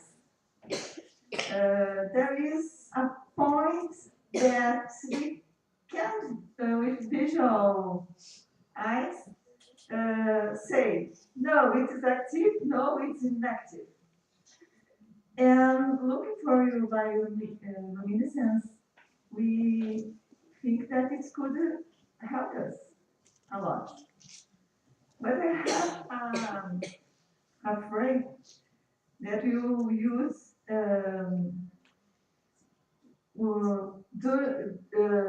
making an over-treatment or contrary? Do you think that could prevent over-treatment? It's the question.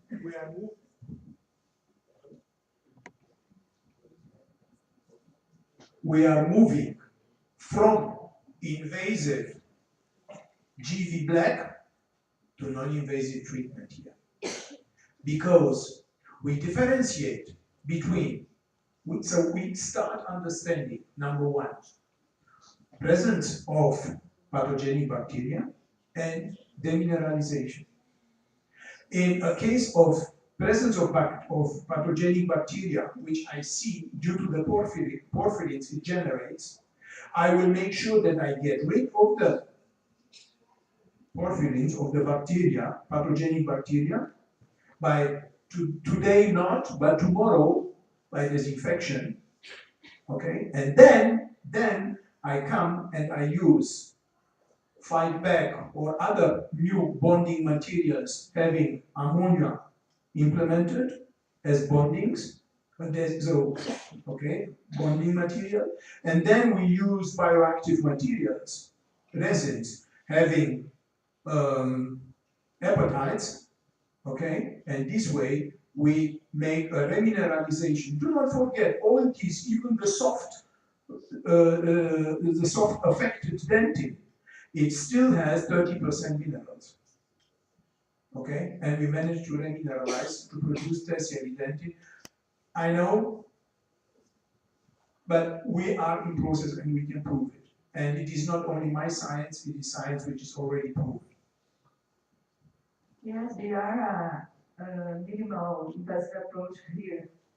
And we try to do the minimal invasion. So I think that this apparatus could help us sometimes, but we have afraid a little bit. But I think that we should use and try and compare with our knowledge. Sure.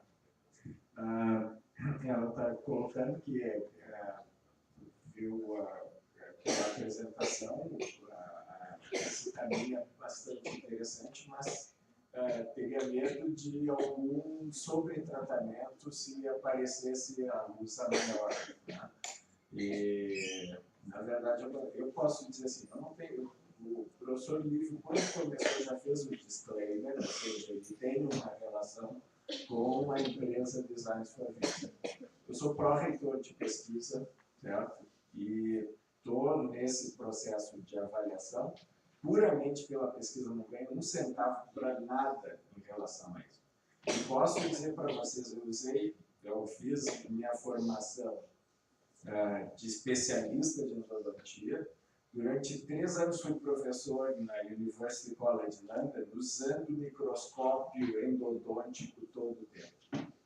Desde que eu comecei a usar essas lupas, eu passei a deixar de lado o microscópio, certo? Porque me facilitava a identificação. E para entrar, primeiro, para fazer a detecção de cárie, a primeira coisa que tem que fazer é tirar a placa. E a lupa identifica onde está a placa. Você limpa a placa e só naqueles pontos onde existe concentração de luz vermelha, você vai e tira a cárie. Não invasive treatment. Não, a dentina desmineralizada de mancha branca fica marrom. É marrom.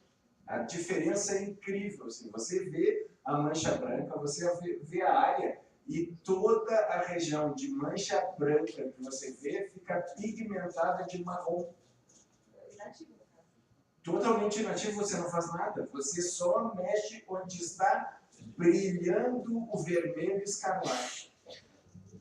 Porque o vermelho, e aí fica só aquele ponto, e por essa razão, né, é que se fala minimamente, porque é minimamente mesmo, é só onde tem cárie mesmo que vai aparecer, porque só onde tem concentração de porfirina. E porfirina não é produzido pela bactéria na forma planctônica. Ela é produzida em biofilme. E é naquela região que vai aparecer essa concentração de porfirina e só ali vai brilhar de vermelho. Okay. About the caries. Como é que faz com as perguntas da matéria? Depois, tá.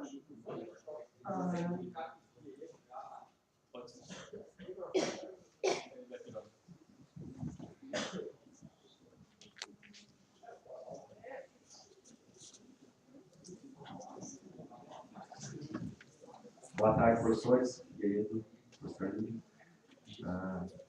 Meu inglês não é bom, então me recuso. Eu vou evitar de falar. Professor Figueiredo, tu falaste que tu deixou o microscópio de lado para usar agora a lupa. Em relação à endodontia, tu consegue enxergar biofilme intracanal, isso? Exatamente, essa é a questão. Se você está fazendo a endodontia, certo? Você emite a luz azul, coloca um fluoróforo, onde tiver infectado vai brilhar. Qual é a cor que tu quer que brilhe? Quer que brilhe em vermelho, você coloca qubit. Você quer que brilhe em branco, você põe calceína. A calceína é um pouquinho mais tricky porque ela brilha demais, então tem um espalhamento da imagem. Com o qubit você não tem esse espalhamento da imagem. Então o que você faz? Você vai lá, limpa, ultrassom, etc., olha de novo e vê onde está brilhando. Vou aproveitar e fazer uma segunda pergunta. São tecnologias não invasivas, então me parece que essa primeira barreira foi vencida. Na verdade, assim, continua sendo, enquanto a endodontia cortar dentina vai ser invasiva, mas o professor Lívio já está vendo isso em relação a tecnologias em que se possa ter liberação do desinfetante de maneira direcionada, mas isso é um capítulo daqui a 2 anos. Talvez um Gentle Wave associado. Mas a minha pergunta, professor... O Gentle Wave é um procedimento assim, que assim, não é sem invasão. O Gentle Wave, ele promove sangramento do ligamento periodontal. Então, assim, existe sim envolvimento. Ainda não é... Ele reduz isso, o não totalmente desgaste, invasivo. Sim. mas não é totalmente. Mas assim, a minha pergunta é... Allow me one answer, one point. I hope, okay, you do not have that white color of hair as I have, so you are clearly younger than me. I hope to still survive and to be able to face you sometime in the future. My root canal treatment idea, in the future, no mechanical shaping anymore. Listen, the oncologists, what do? They are doing targeted drug delivery. So the technology is to bring the disinfectant exactly where it is needed, okay, to avoid, of course, what this wonderful lady was concerned about, the positive bacteria. So my goal is in the future to face you here, maybe there, okay, and to show you targeted drug delivery for photoactivated disinfection in cardiology, in endo, in perio, in tumor, in everything. Sorry. A minha segunda pergunta é em relação ao custo dessa tecnologia. O custo da tecnologia, o custo da tecnologia da luz é comparável ao microscópio. Tá? Hoje, assim, se você pegar todos... Just a minute. ele é comparável ao microscópio, por exemplo, tá? Se você comprar um microscópio Alliance, que é de Ribeirão Preto, tá? Você vai pagar mais ou menos o mesmo valor, tá? E com um maior aumento. O microscópio clínico tem maior aumento. A lupa, ela tem aumentos que variam de 2,5 vezes a 4 vezes. Depende, ela é feita customizada para você. Tá? Daí, como filtro, a vantagem que você tem é que você pode, enquanto está fazendo o procedimento, pode se movimentar, interagir com o paciente e está olhando com um aumento super adequado para a visualização. Então, é uma questão, às vezes, ou de escolha, ou se pode ter os dois. Nada impede. You know, you are talking about, Price. of course, this is always the question, you know.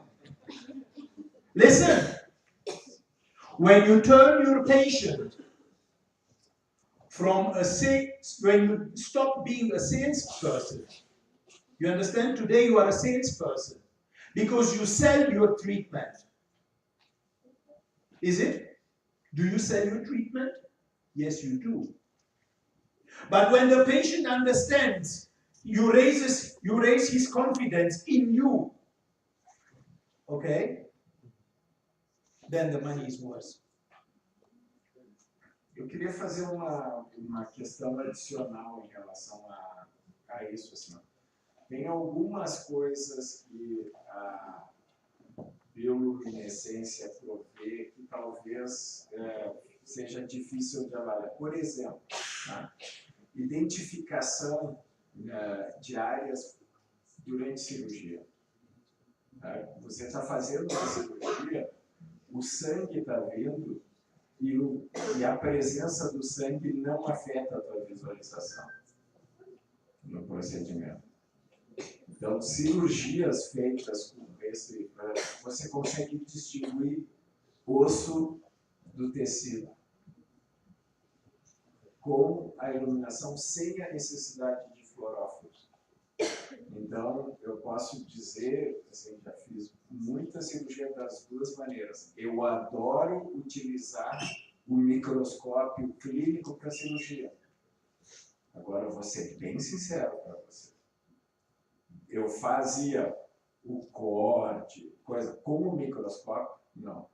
Para fazer mais rápido, eu botava do lado, fazia o corte aqui. Quando chegava na hora de avaliar, eu botava o microscópio. Com a lupa, eu boto aqui,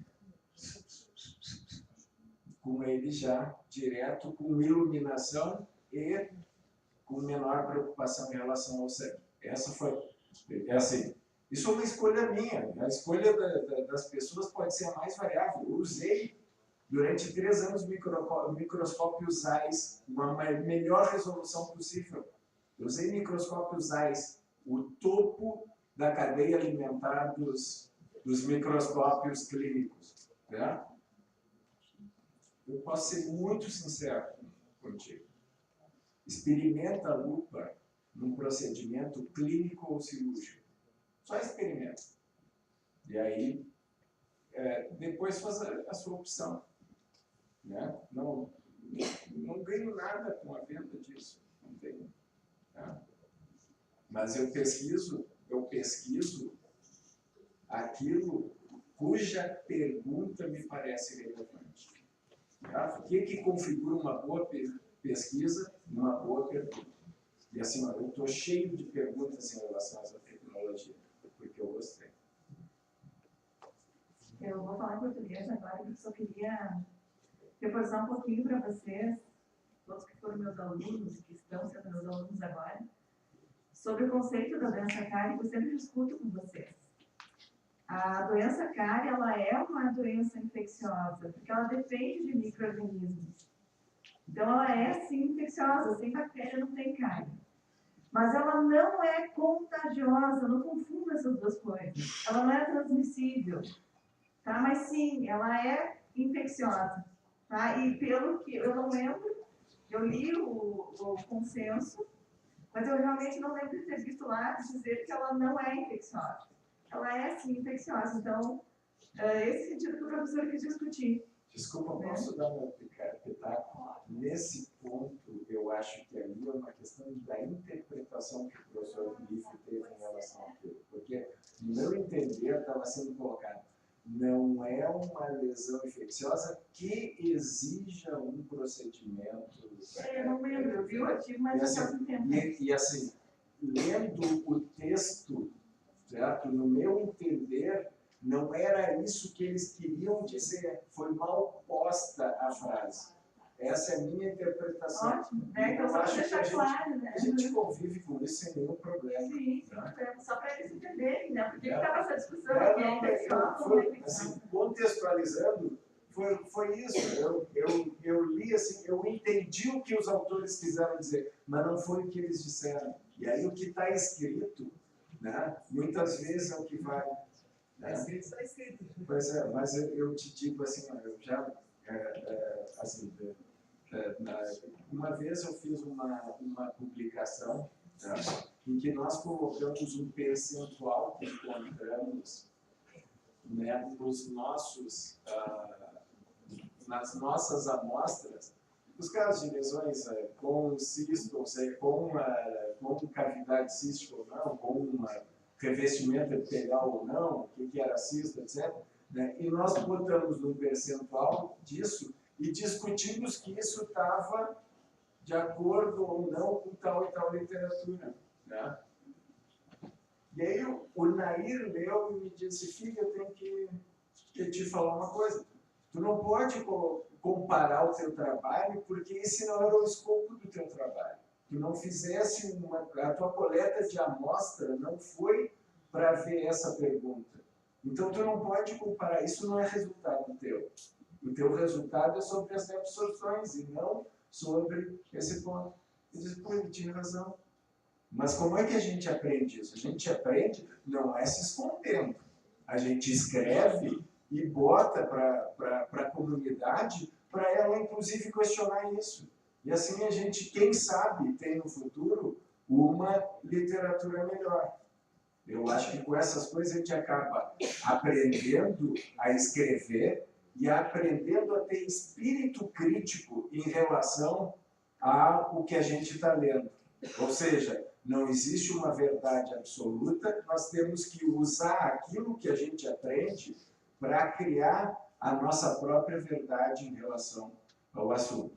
Não baseado no que o Google diz, e sim baseado no que um apanhado de literatura, levando em consideração uma linha de tempo e tudo mais, que possa nos dar o senso crítico e a decisão. If you have to go, I wish you a nice evening, but take the opportunity outside. There are extracted teas and revealed. Go and have a look, please. It's free of charge. Ok. Vocês entenderam? Quando quem quiser sair, dá uma olhada para ver como é que aparece nos dentes extraídos com cárie, né, a imagem. From Implantology, Dr. Pedro Corazza, please. Você breve.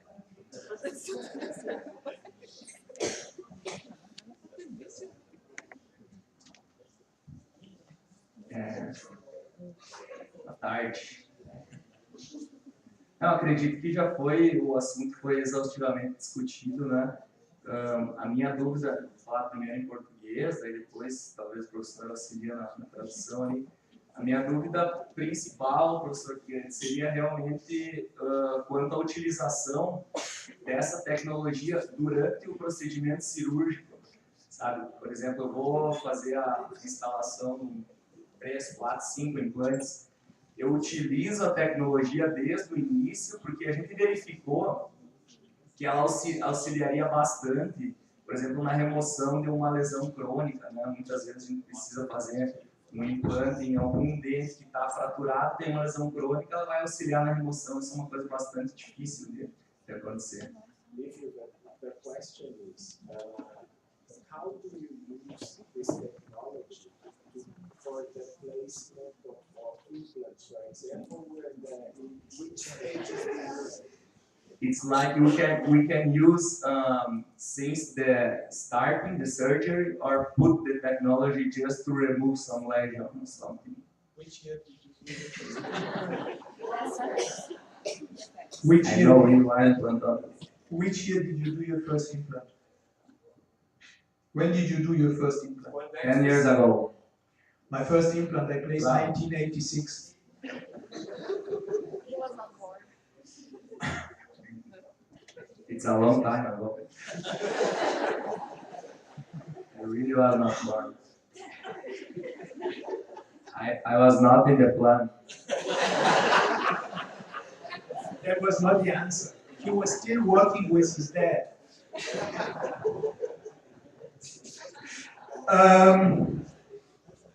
The question is very excellent. And let me give him an answer. Number one, this technology will not replace guided implant surgery. No. But this technology will be adequate to identify if the area where I place my implant is disinfected. Number one. Number two, he will now love me after I say number two. I bet with you. Okay? What implants do you place today? Titanium or zirconia? Wonderful. Did you know that the blue light generates a catalytic reaction of the titanium oxide on the surface, so that at the moment when you place your implant, the osteoblasts are attracted by the titanium oxide surface activated by your blue light? Oh, do you love me now? So you understand the osseointegration, no. But zirconia is not my way to go. Okay? So, photoactivated activation of the titanium oxide surface of the zirconia will speed up. Okay? Good. More. 2 more points. Implant placement. Oh shit, will the patient say. You have to make anesthesia all around. Yeah? Good. But you know what? The germinator will enhance pain reduction and anesthesia. Once you place your implant, put the germinator in the mouth of the patient, and you will reduce infection chances and postoperative pain. Is this something? They use red light for photobiomodulation. It's not my invention. Science is there. You see the benefits? I do not want to replace guided surgery. It's not my intention, and not at this stage. And then you charge the patient for the implant placement. What is the incidence rate today of periimplantitis? But suddenly you change into the good boy, okay, which has not only done a super aesthetic, functional, and painless procedure, but when the patient comes on a regular basis to you for the checkup, you guarantee a double, if not a third, 3 times retention rate of your implant. Beneficial? Thank you. That's all I have to say. Posso te fazer uma pergunta assim, o que tu usas para fazer o teu procedimento cirúrgico? Usa microscópio, usa Instrumental? Não. Usa magnificação para cirurgia. Qual magnificação? Não, no momento eu não uso magnificação. Então, assim, tu imagina assim, eu uso óculos, tá? Ou seja, essa é a minha magnificação, tá? Essa lente, ela é customizada para mim. O mesmo óculos que eu tenho aqui, eu tenho na minha lente, com 5 lâminas de proteção no ferro. Mas é a mesma. Isso significa que se eu estou fazendo o meu procedimento com esse óculos, eu tenho a possibilidade de olhar a olho nu, e quando eu olho aqui embaixo na lupa, de aumentar 2,5, 3 ou 4 vezes o meu plano cirúrgico. Eu estou usando os meus óculos, visão direta, e sempre que eu quero, olhando pelo aumento. Colocando, então, desde o início do procedimento. E a lente é do umbigo, ou seja, 2 fontes de luz. Tu aperta o botão, a luz branca está iluminando o teu campo. Tu aperta o botão, a luz azul. Você usa quando tu quiser a luz. Esse tu ouviu? Thank you. Entendeu o conceito? Você usa como você usa manual. Só que ao invés de você ter a luz do refletor, você tem a luz na sua testa. Ou branca ou azul. A luz azul o tempo inteiro. Não, você usa luz branca. Daí você quer ver alguma coisa, luz azul. Tá bom? Okay. From Oral Surgery and Traumatology, Dr. Ferdinando de Conto, please.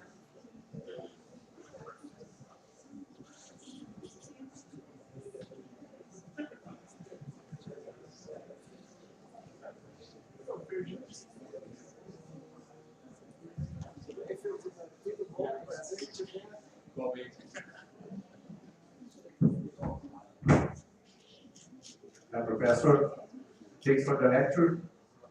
Thanks for visiting us at our university.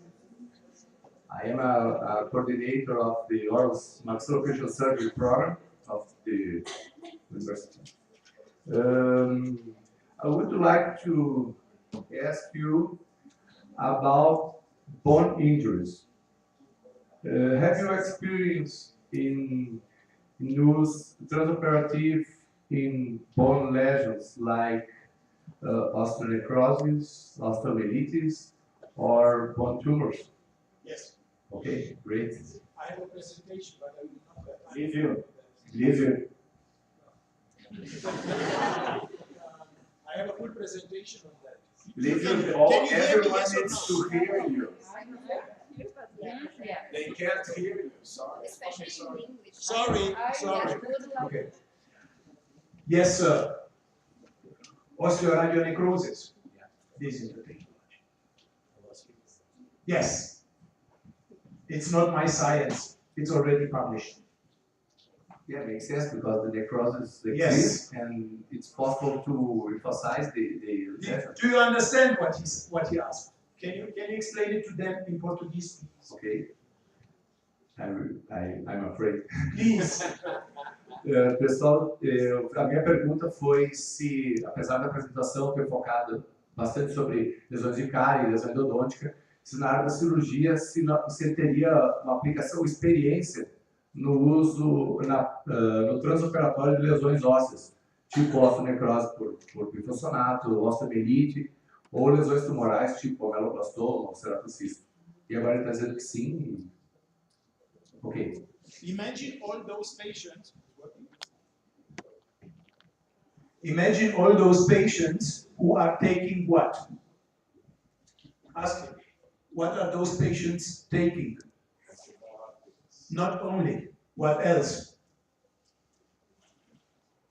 What generates osteoradionecrosis? All those patients. You can clearly differentiate the tissue. You can clearly, using the germinator, treat these patients non-invasively. Okay? This is a huge, okay? And it's here for me that I want to use it. And it's not my science, it's already published. And one more case, sorry. Some time ago, I received, sadly, 2 weeks too late, okay, a question from the daughter of an African president. An African president. I cannot tell you the name. They cut off the whole upper jaw, okay?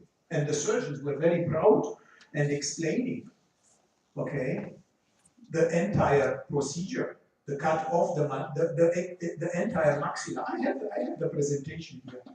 I have the full case here. It was 2 weeks too late, okay, because the surgery was already performed. Yes, fantastic design for implant placement and reconstruction, titanium reconstruction. But, sorry, God forbid, it is your father. God forbid. Would you like it? Answer. Exactly. Okay, you understand? And one more thing. In a situation like this, okay, I saw the teeth. I have the presentation on here, I can show it to you. I saw the teeth. This guy, yes, he's a president, he was a president, or he is a president. He gave a shit about tooth cleaning. Okay?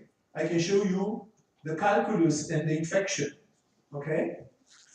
Do you think that with the implant reconstruction, titanium reconstruction, he would change his habits and brush his teeth? No. How long will this last?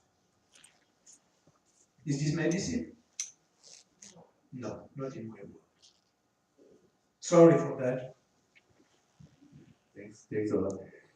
I will ask you, it's possible to use to guide approach? Yes. During the procedure?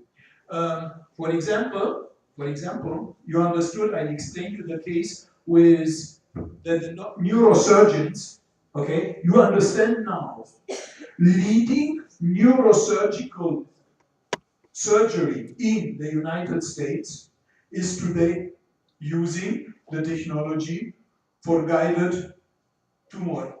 It's called fluorescence guided surgery.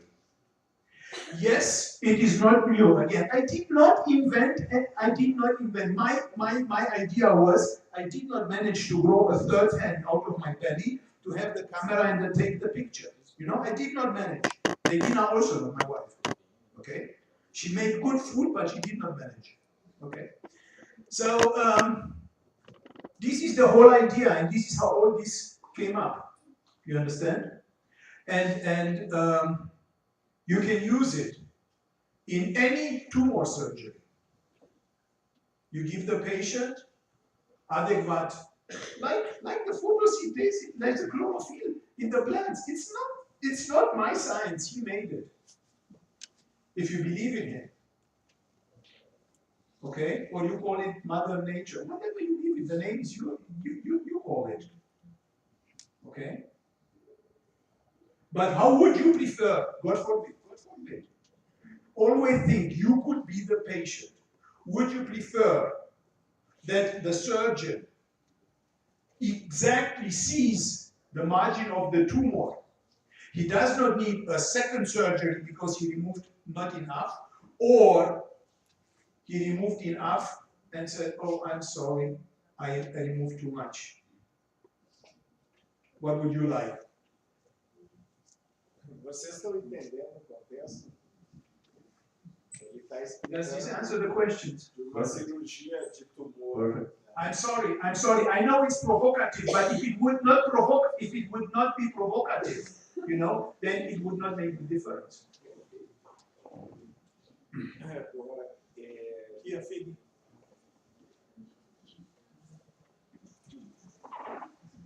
ele deu um exemplo de, hoje em dia, neurocirurgia, né, o considerado padrão ouro é o que eles chamam de FGS, Fluorescence Guided Surgery, ou cirurgia guiada por fluorescência. Como é que eles fazem? O paciente toma 5-ALA, que é um fluoróforo, certo? E 48 horas depois vai para a cirurgia. Tiram a calota craniana e o glioma vai aparecer sob a luz, brilhando na área, ou seja, se remove tão somente onde tem tumor, ou seja, é muito menor a margem de segurança necessária para tirar e o cirurgião consegue enxergar onde efetivamente está o glioma. Isso tanto para esses casos como para dermatologia já é uma realidade nos Estados Unidos. E pode ser utilizado para qualquer tipo de cirurgia e também, no caso da fluorescência direta, tumores bucais ou lesões potencialmente malignas, quando você emite a luz UV, a imagem fica... Porque o que acontece? Não há reflexão da celular, né? Ou seja, não há o brilho, então a região fica escurecida. Você vê bem o halo escurecido e é essa área que você tem que fazer a biópsia ou a cirurgia. Okay. You give me 5 minutes? Yeah. Interested? Yeah. Yes? Please. Okay. Here is the case. I will not show you the name. Look, you clearly see the oral hygiene. Yes, I do not have to explain you. Yeah, you clearly see the oral hygiene.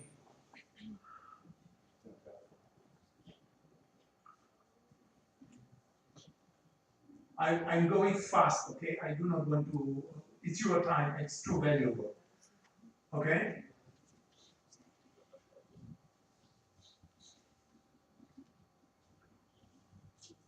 You understand? You ask if you want question. If you want me to explain something, ask me. Okay?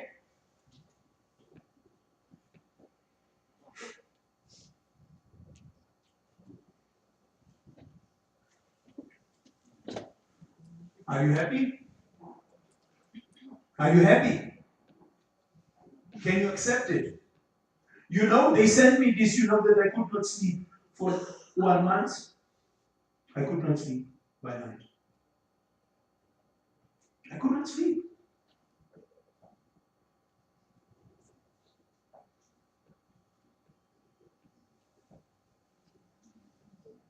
Are you happy? Is this dentistry? Is this surgery? Are you happy? That's treatment. But if he uses tomorrow, okay, on tomorrow, he uses fluorescence guided surgery and he clearly sees what he has to remove. Number one. Number two, he will do first the disinfection. Okay, would this change your position? Will be much better.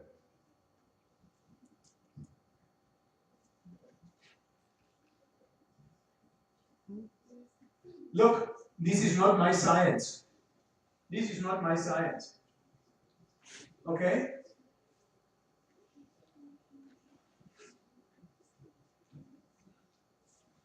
This is not my science. Look, is this different? This is not my science. Isso é 5-ALA, o fluoróforo que mostra.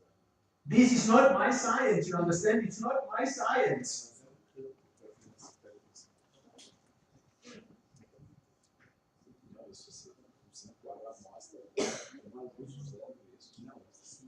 Features of oral squamous cell carcinoma in ex vivo fluorescence confocal microscopy. So it works ex vivo, but it does not work in the mouse. You feel my pain?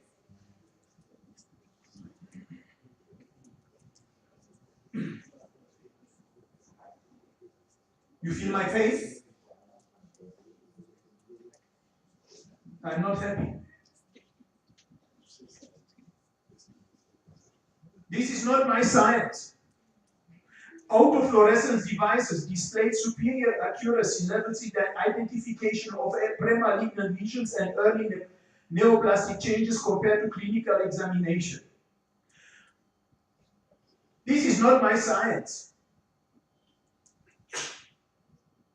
And you know what? And you know what?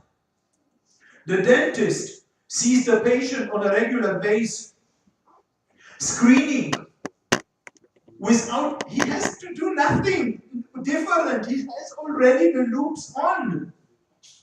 Do you understand?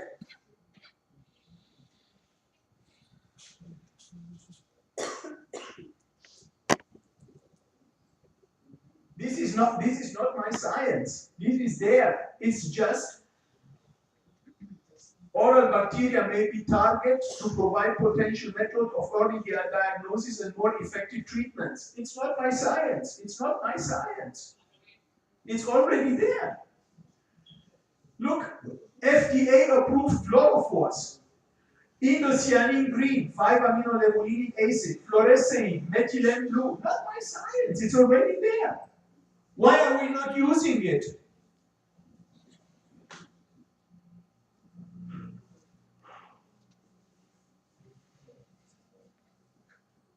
Okay, Professor. Thanks. I'm afraid that we haven't time, but later can we talk about which one? Sorry. I appreciate. Sorry for that. But you understand my pain, yes? Thank you. From Operative Dentistry and Prosthodontics, Dr. Paula Benetti. Me permite? Posso perguntar?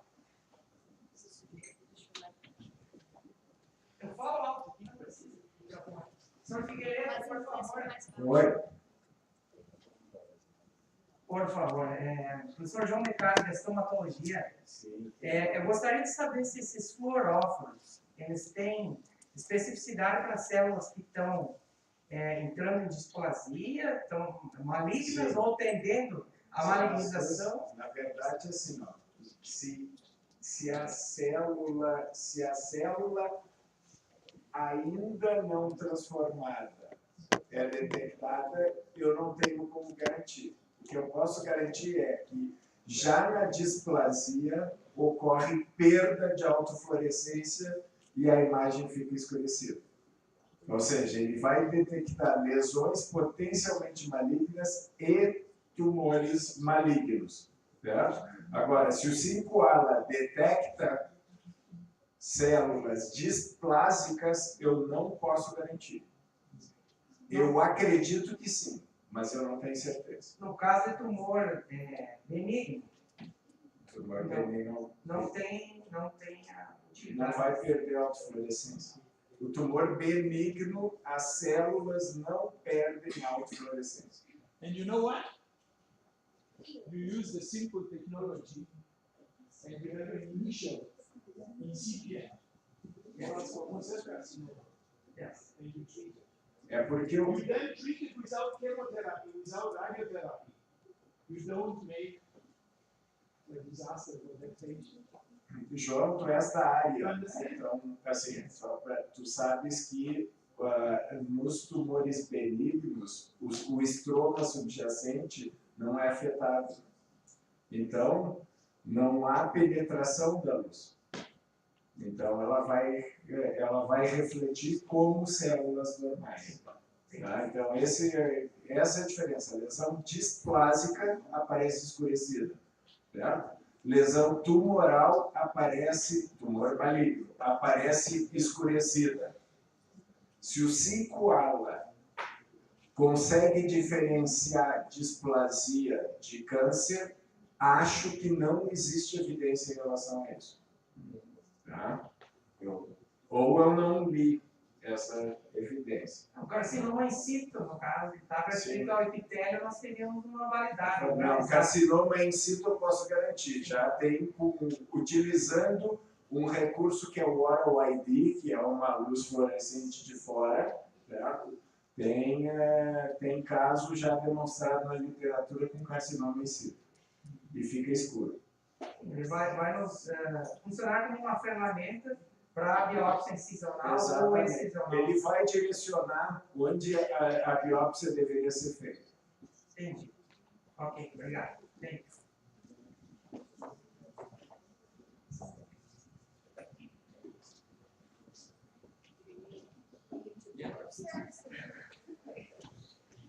I hope you're not afraid of me. A bit. You're very emphatic. You're very emphatic. Yes, I'm passionate. Yes. Yeah, that's why we are here. We are passionate with what we are doing, right? Yes. So thank you so much for sharing your knowledge, and it was really nice. All the discussions here, and actually, I work with restorative dentistry, and I'm opposed to this. also, and I'm also orthodontist. Professor João anticipated one of my questions because we are studying very concentrated bleaching agents and its effects on the oral mucosa. So it would be really nice to have another tool to detect dysplasia or subcellular alterations. Because now we need to collect cells, go to the lab, and pass hours and hours, almost. Exatamente o que estávamos falando. It was answered already. He already Another question. answered. Yeah. But in the part of restorative dentistry, I was really excited with the images you showed that actually after a long time of over treatments, like many restorations, composite resin restorations, we are facing now the need for some replacements. Sometimes we need to replace restorations, you know. So How do you decide? fail How do you decide? clinically. How do you decide? I want your diagnosis protocol. My diagnosis protocol. Yes. Sometimes they broke, sometimes the tooth broke, then Yes. you need to repair or just replace it. So maybe if you have this tool and you see pathological bacteria, you can improve your decision, you know. But clinically, we are very proud that we are really good and our students are here and can afford that probably. That we are very proud of being minimally invasive, and that's why sometimes they need to listen someone else, not the professors, you know, some emphatic guy to say that we don't need to damage enamel or dentin sound than dentin or sound enamel. Then I was really impressed with the image you showed, that you can see the fluorescence of resin composites and the difference between resin composite and tooth. How, I don't know, here we have some philosophical, maybe, therapy. Sometimes we don't remove all the caries, all the, yeah. And how do you use this tool to do partial removal of the carie? Wonderful. Thank you very much for the question. Does this question need translation into Portuguese? Yes, I can translate.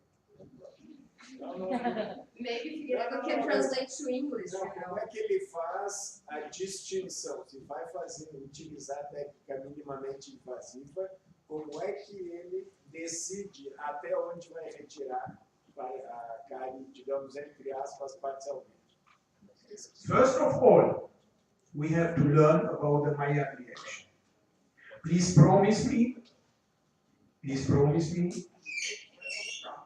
that the Maillard reaction Vai falar sobre o Maillard reaction. will be introduced in education. Number two, I am interested indeed to differentiate between infected and affected dentin. Not only that, and I'm sorry, not only that, I'm also interested, okay, in understanding of the penetration of the infection. Okay? You know what? I'm now out of clinical dentistry, sadly. The drill and fill was not in my practice for the last years. I would not drill.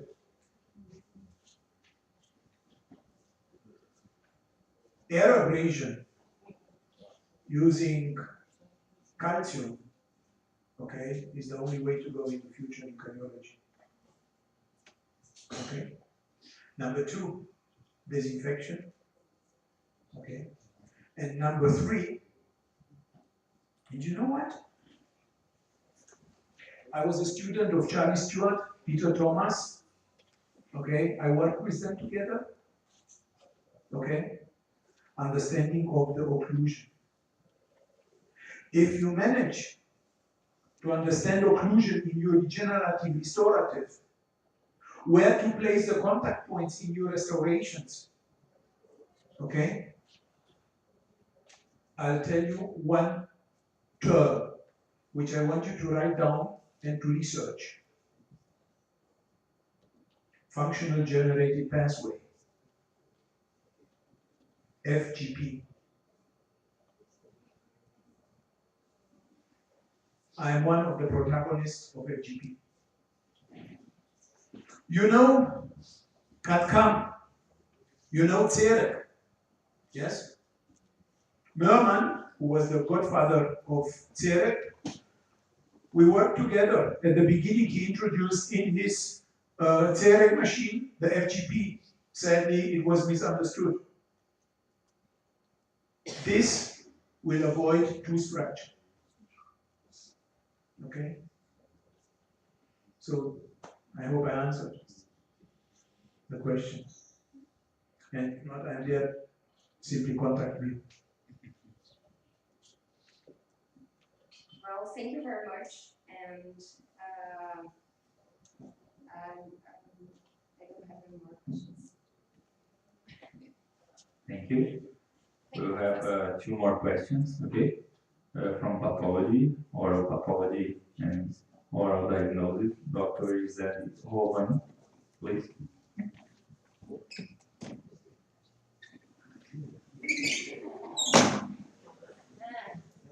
Okay. Here I am. Please do not forget, I am not an oral pathologist. Professor, I try to be quite fast because my students have to be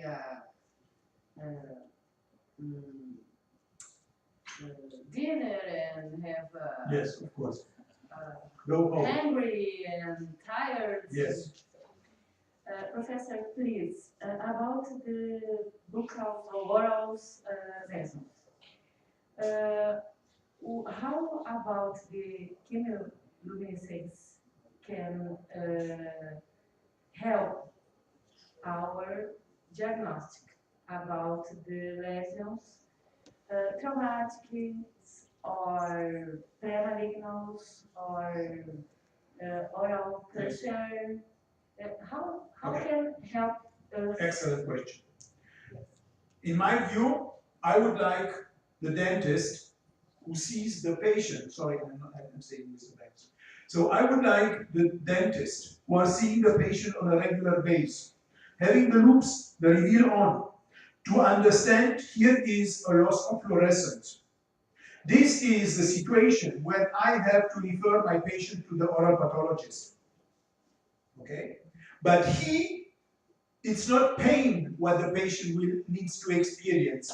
It is me as a dentist seeing the patient on a regular basis in the recall to understand very early the situation. Number 1. Number 2, the oral pathologist. The oral pathologist, for the moment, at this stage, biopsy still is the gold standard. I want to say, and it is not my science again, biopsy will in the future be replaced by chemoluminescence. Okay? Sorry. Okay? The use indeed of fluorophores in combination with light will be the way. Yes, if she now says, but how about the penetration? Okay? I can tell you already today that I'm working already on super diffusive pastes as targeted drug delivery for the fluorophores to go into the tissue. Okay? Next. Incipient lesions can be treated and are already treated today with chemoluminescence. Okay? So this is of highest benefit. And it's not my science, it's published.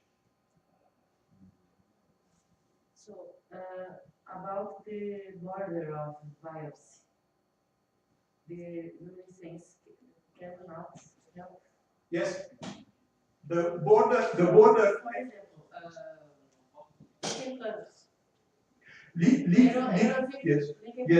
Yes. You make the difference. You can see you see the difference between lichen planus and loras camosa. You can see the difference, and you can treat lichen planus with red light. Yes. Because here we have patients with leucoplasy or erythroplasy, and we suspicious by lichen planus, reticulous, and we sometimes treated with laser therapy, and the lesion was worse, and we decided to biopsy. And it exists about to help the luminescence about this. But remember, he asked about the price. You remember? Laser. You do not ask when you buy a laser. This is cheap. Number one. Number two, using laser, higher energy. Heat development. Okay? Not here. My science, no, it's published. Not by me. There is already science to compare laser with LED. Okay? I have the science, I have presentation, I do not have time. You have to go dinner. Okay? You go to the churrascaria tonight. Okay? So you see, everything is already there. You just have to sit down and to put it together. Yes, that's all I did. I promise. That's all I did. Okay. Professor, we have traumatic ulcer. You cannot call me professor while you are yourself professor. So my name is David. Okay. Professor, about the traumatic ulcer. About? Traumatic lesions. Yes. Ulcers. Yes, I know what you're calling. And oral carcinoma. These lesions are similar. Yes. And we have sometimes difficult to do diagnosis. Yes. We put the light and differential about the bacteria, cell membrane. You will not have lose of fluorescence in traumatic ulcer. No? No. It's because the cells are still viable. Então, inflamatório. O que acontece é assim, quando vai a luz na úlcera traumática, muito provavelmente tenha no local, por conta da pessoa não estar limpando, algum nível de infecção mais pequena, tá? Mas vai brilhar em vermelho. Certo. Tá? A úlcera vai aparecer ou com reflexão de luz ou com um brilho vermelho. E o tumor vai aparecer, tumor maligno vai aparecer enegrecido. Então ele to decide to biopsy or not. Exactly. is Se- great. Se Great for us. estiver avermelhado, trata como inflamação. Rest, we have a excision. Exactly. If it's black, Black incision. incision. Exactly. This is great for us. Yes. Thanks, Professor. And I would like to work with your luminescence. Your luminescence. I expect. Thanks. Thank you. Please understand, I'm not an oral pathologist. I am a self-taught oral pathologist. Mas só um detalhe. Sim. Antes de fazer isso como um padrão de tratamento, primeiro definir se no nosso trabalho ficar provado que a lesão está exatamente onde foi o local, aí sim. Né? Por quê? Porque tumores estabelecidos, utilizando-se quadro, já está bem estabelecido. Né? Alguns tipos de tumores, né, como carcinoma, né, bucal, também se vê a região envelhecida. Essas diferentes matizes das lesões bucais, né, precisarão ainda de um tempo para estabelecer. Tá? Então, não dá para simplesmente fazer inferências nesse caso. Porque o carcinoma, né, Figueiredo, ele também, por o fato do epitélio estar invadindo e não fazer mais função do epitélio, ele justamente inflama porque está contaminado. Justamente. E aí o que acontece? Ele está numa região enegrecida e o entorno está cheio de protoporfirina. Daí ele fica preto e todo o entorno vermelho. Parece buraco negro, sabe? Parece aquela coisa assim. E isso dá indício de carcinoma. É um grande indício. Sim. Assim, nós tivemos fazendo no Maio Vermelho de 2018, né, junto com a Jaqueline daquele Webster e o Fernando Echal, que é ginecologista, né, mas que são do Hospital Conceição. Nós pegamos pacientes com câncer bucal. Né, e a Jaqueline dizia onde estava. Aí nós colocamos a luz e detectamos em vários pacientes outros 2, 3 pontos que não tinha sido visto o tumor ainda. Feita a biópsia. Sim, exatamente. Okay. One more question from periodontics. Dr. Bruna Marcos, please. Lívio. Sorry. Sorry. I'm here. Okay. Periodontist. What? Periodontist. A minha pergunta vai ser em português, porque as maneiras. Tá, faz a pergunta e eu faço. Como é que a ferramenta tem sido usada, como seria para a utilização do tratamento da periodontite? Como que qual seria tipo um protocolo? Okay, you don't. I speak some Spanish. Similar. Very similar. Okay, yeah. Lívio I can read please. everything. I can read it, but you know the Portuguese is a little bit of. Okay. Good. Okay. The protocol is the following. Number one, I have to identify and to differentiate between 1 to 10 days plaque, so fresh plaque. I will use a fluorophore to identify, to differentiate. Then, number 2, I will immediately remove the fresh fluorophore only with air abrasion. Okay, then I know where I am. Okay, I understand what I do have behind. If I see, I will identify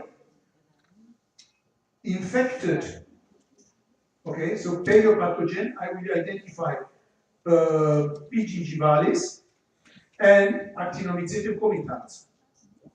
Do you, ladies and gentlemen, know that today Alzheimer is related to P. gingivalis? There are already 5 papers published proving the direct relation between Alzheimer and P. gingivalis. So you know who you are, who is sitting in front of you now. This was number 1, yes. And number 2, I saw a paper published, I believe it was yesterday, or I do not remember. This week, I was already on the trip. Cardiovascular disease and P. gingivalis. Okay? Now, I go now and I do the mechanical debridement, but I control so that I make sure that I have really removed everything pathogenic. Okay? I will open the pocket a little bit with an instrument and look into the pocket. Okay, it's already open. Okay, so I look into that. Okay, fabulous. And now I do what? I do not give the patient antibiotics. I do fluorescence, photoactivated disinfection, and regeneration. No! No!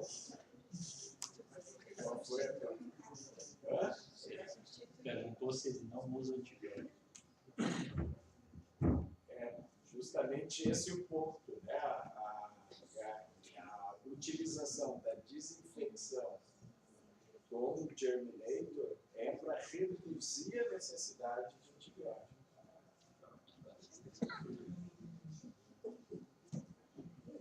Ok.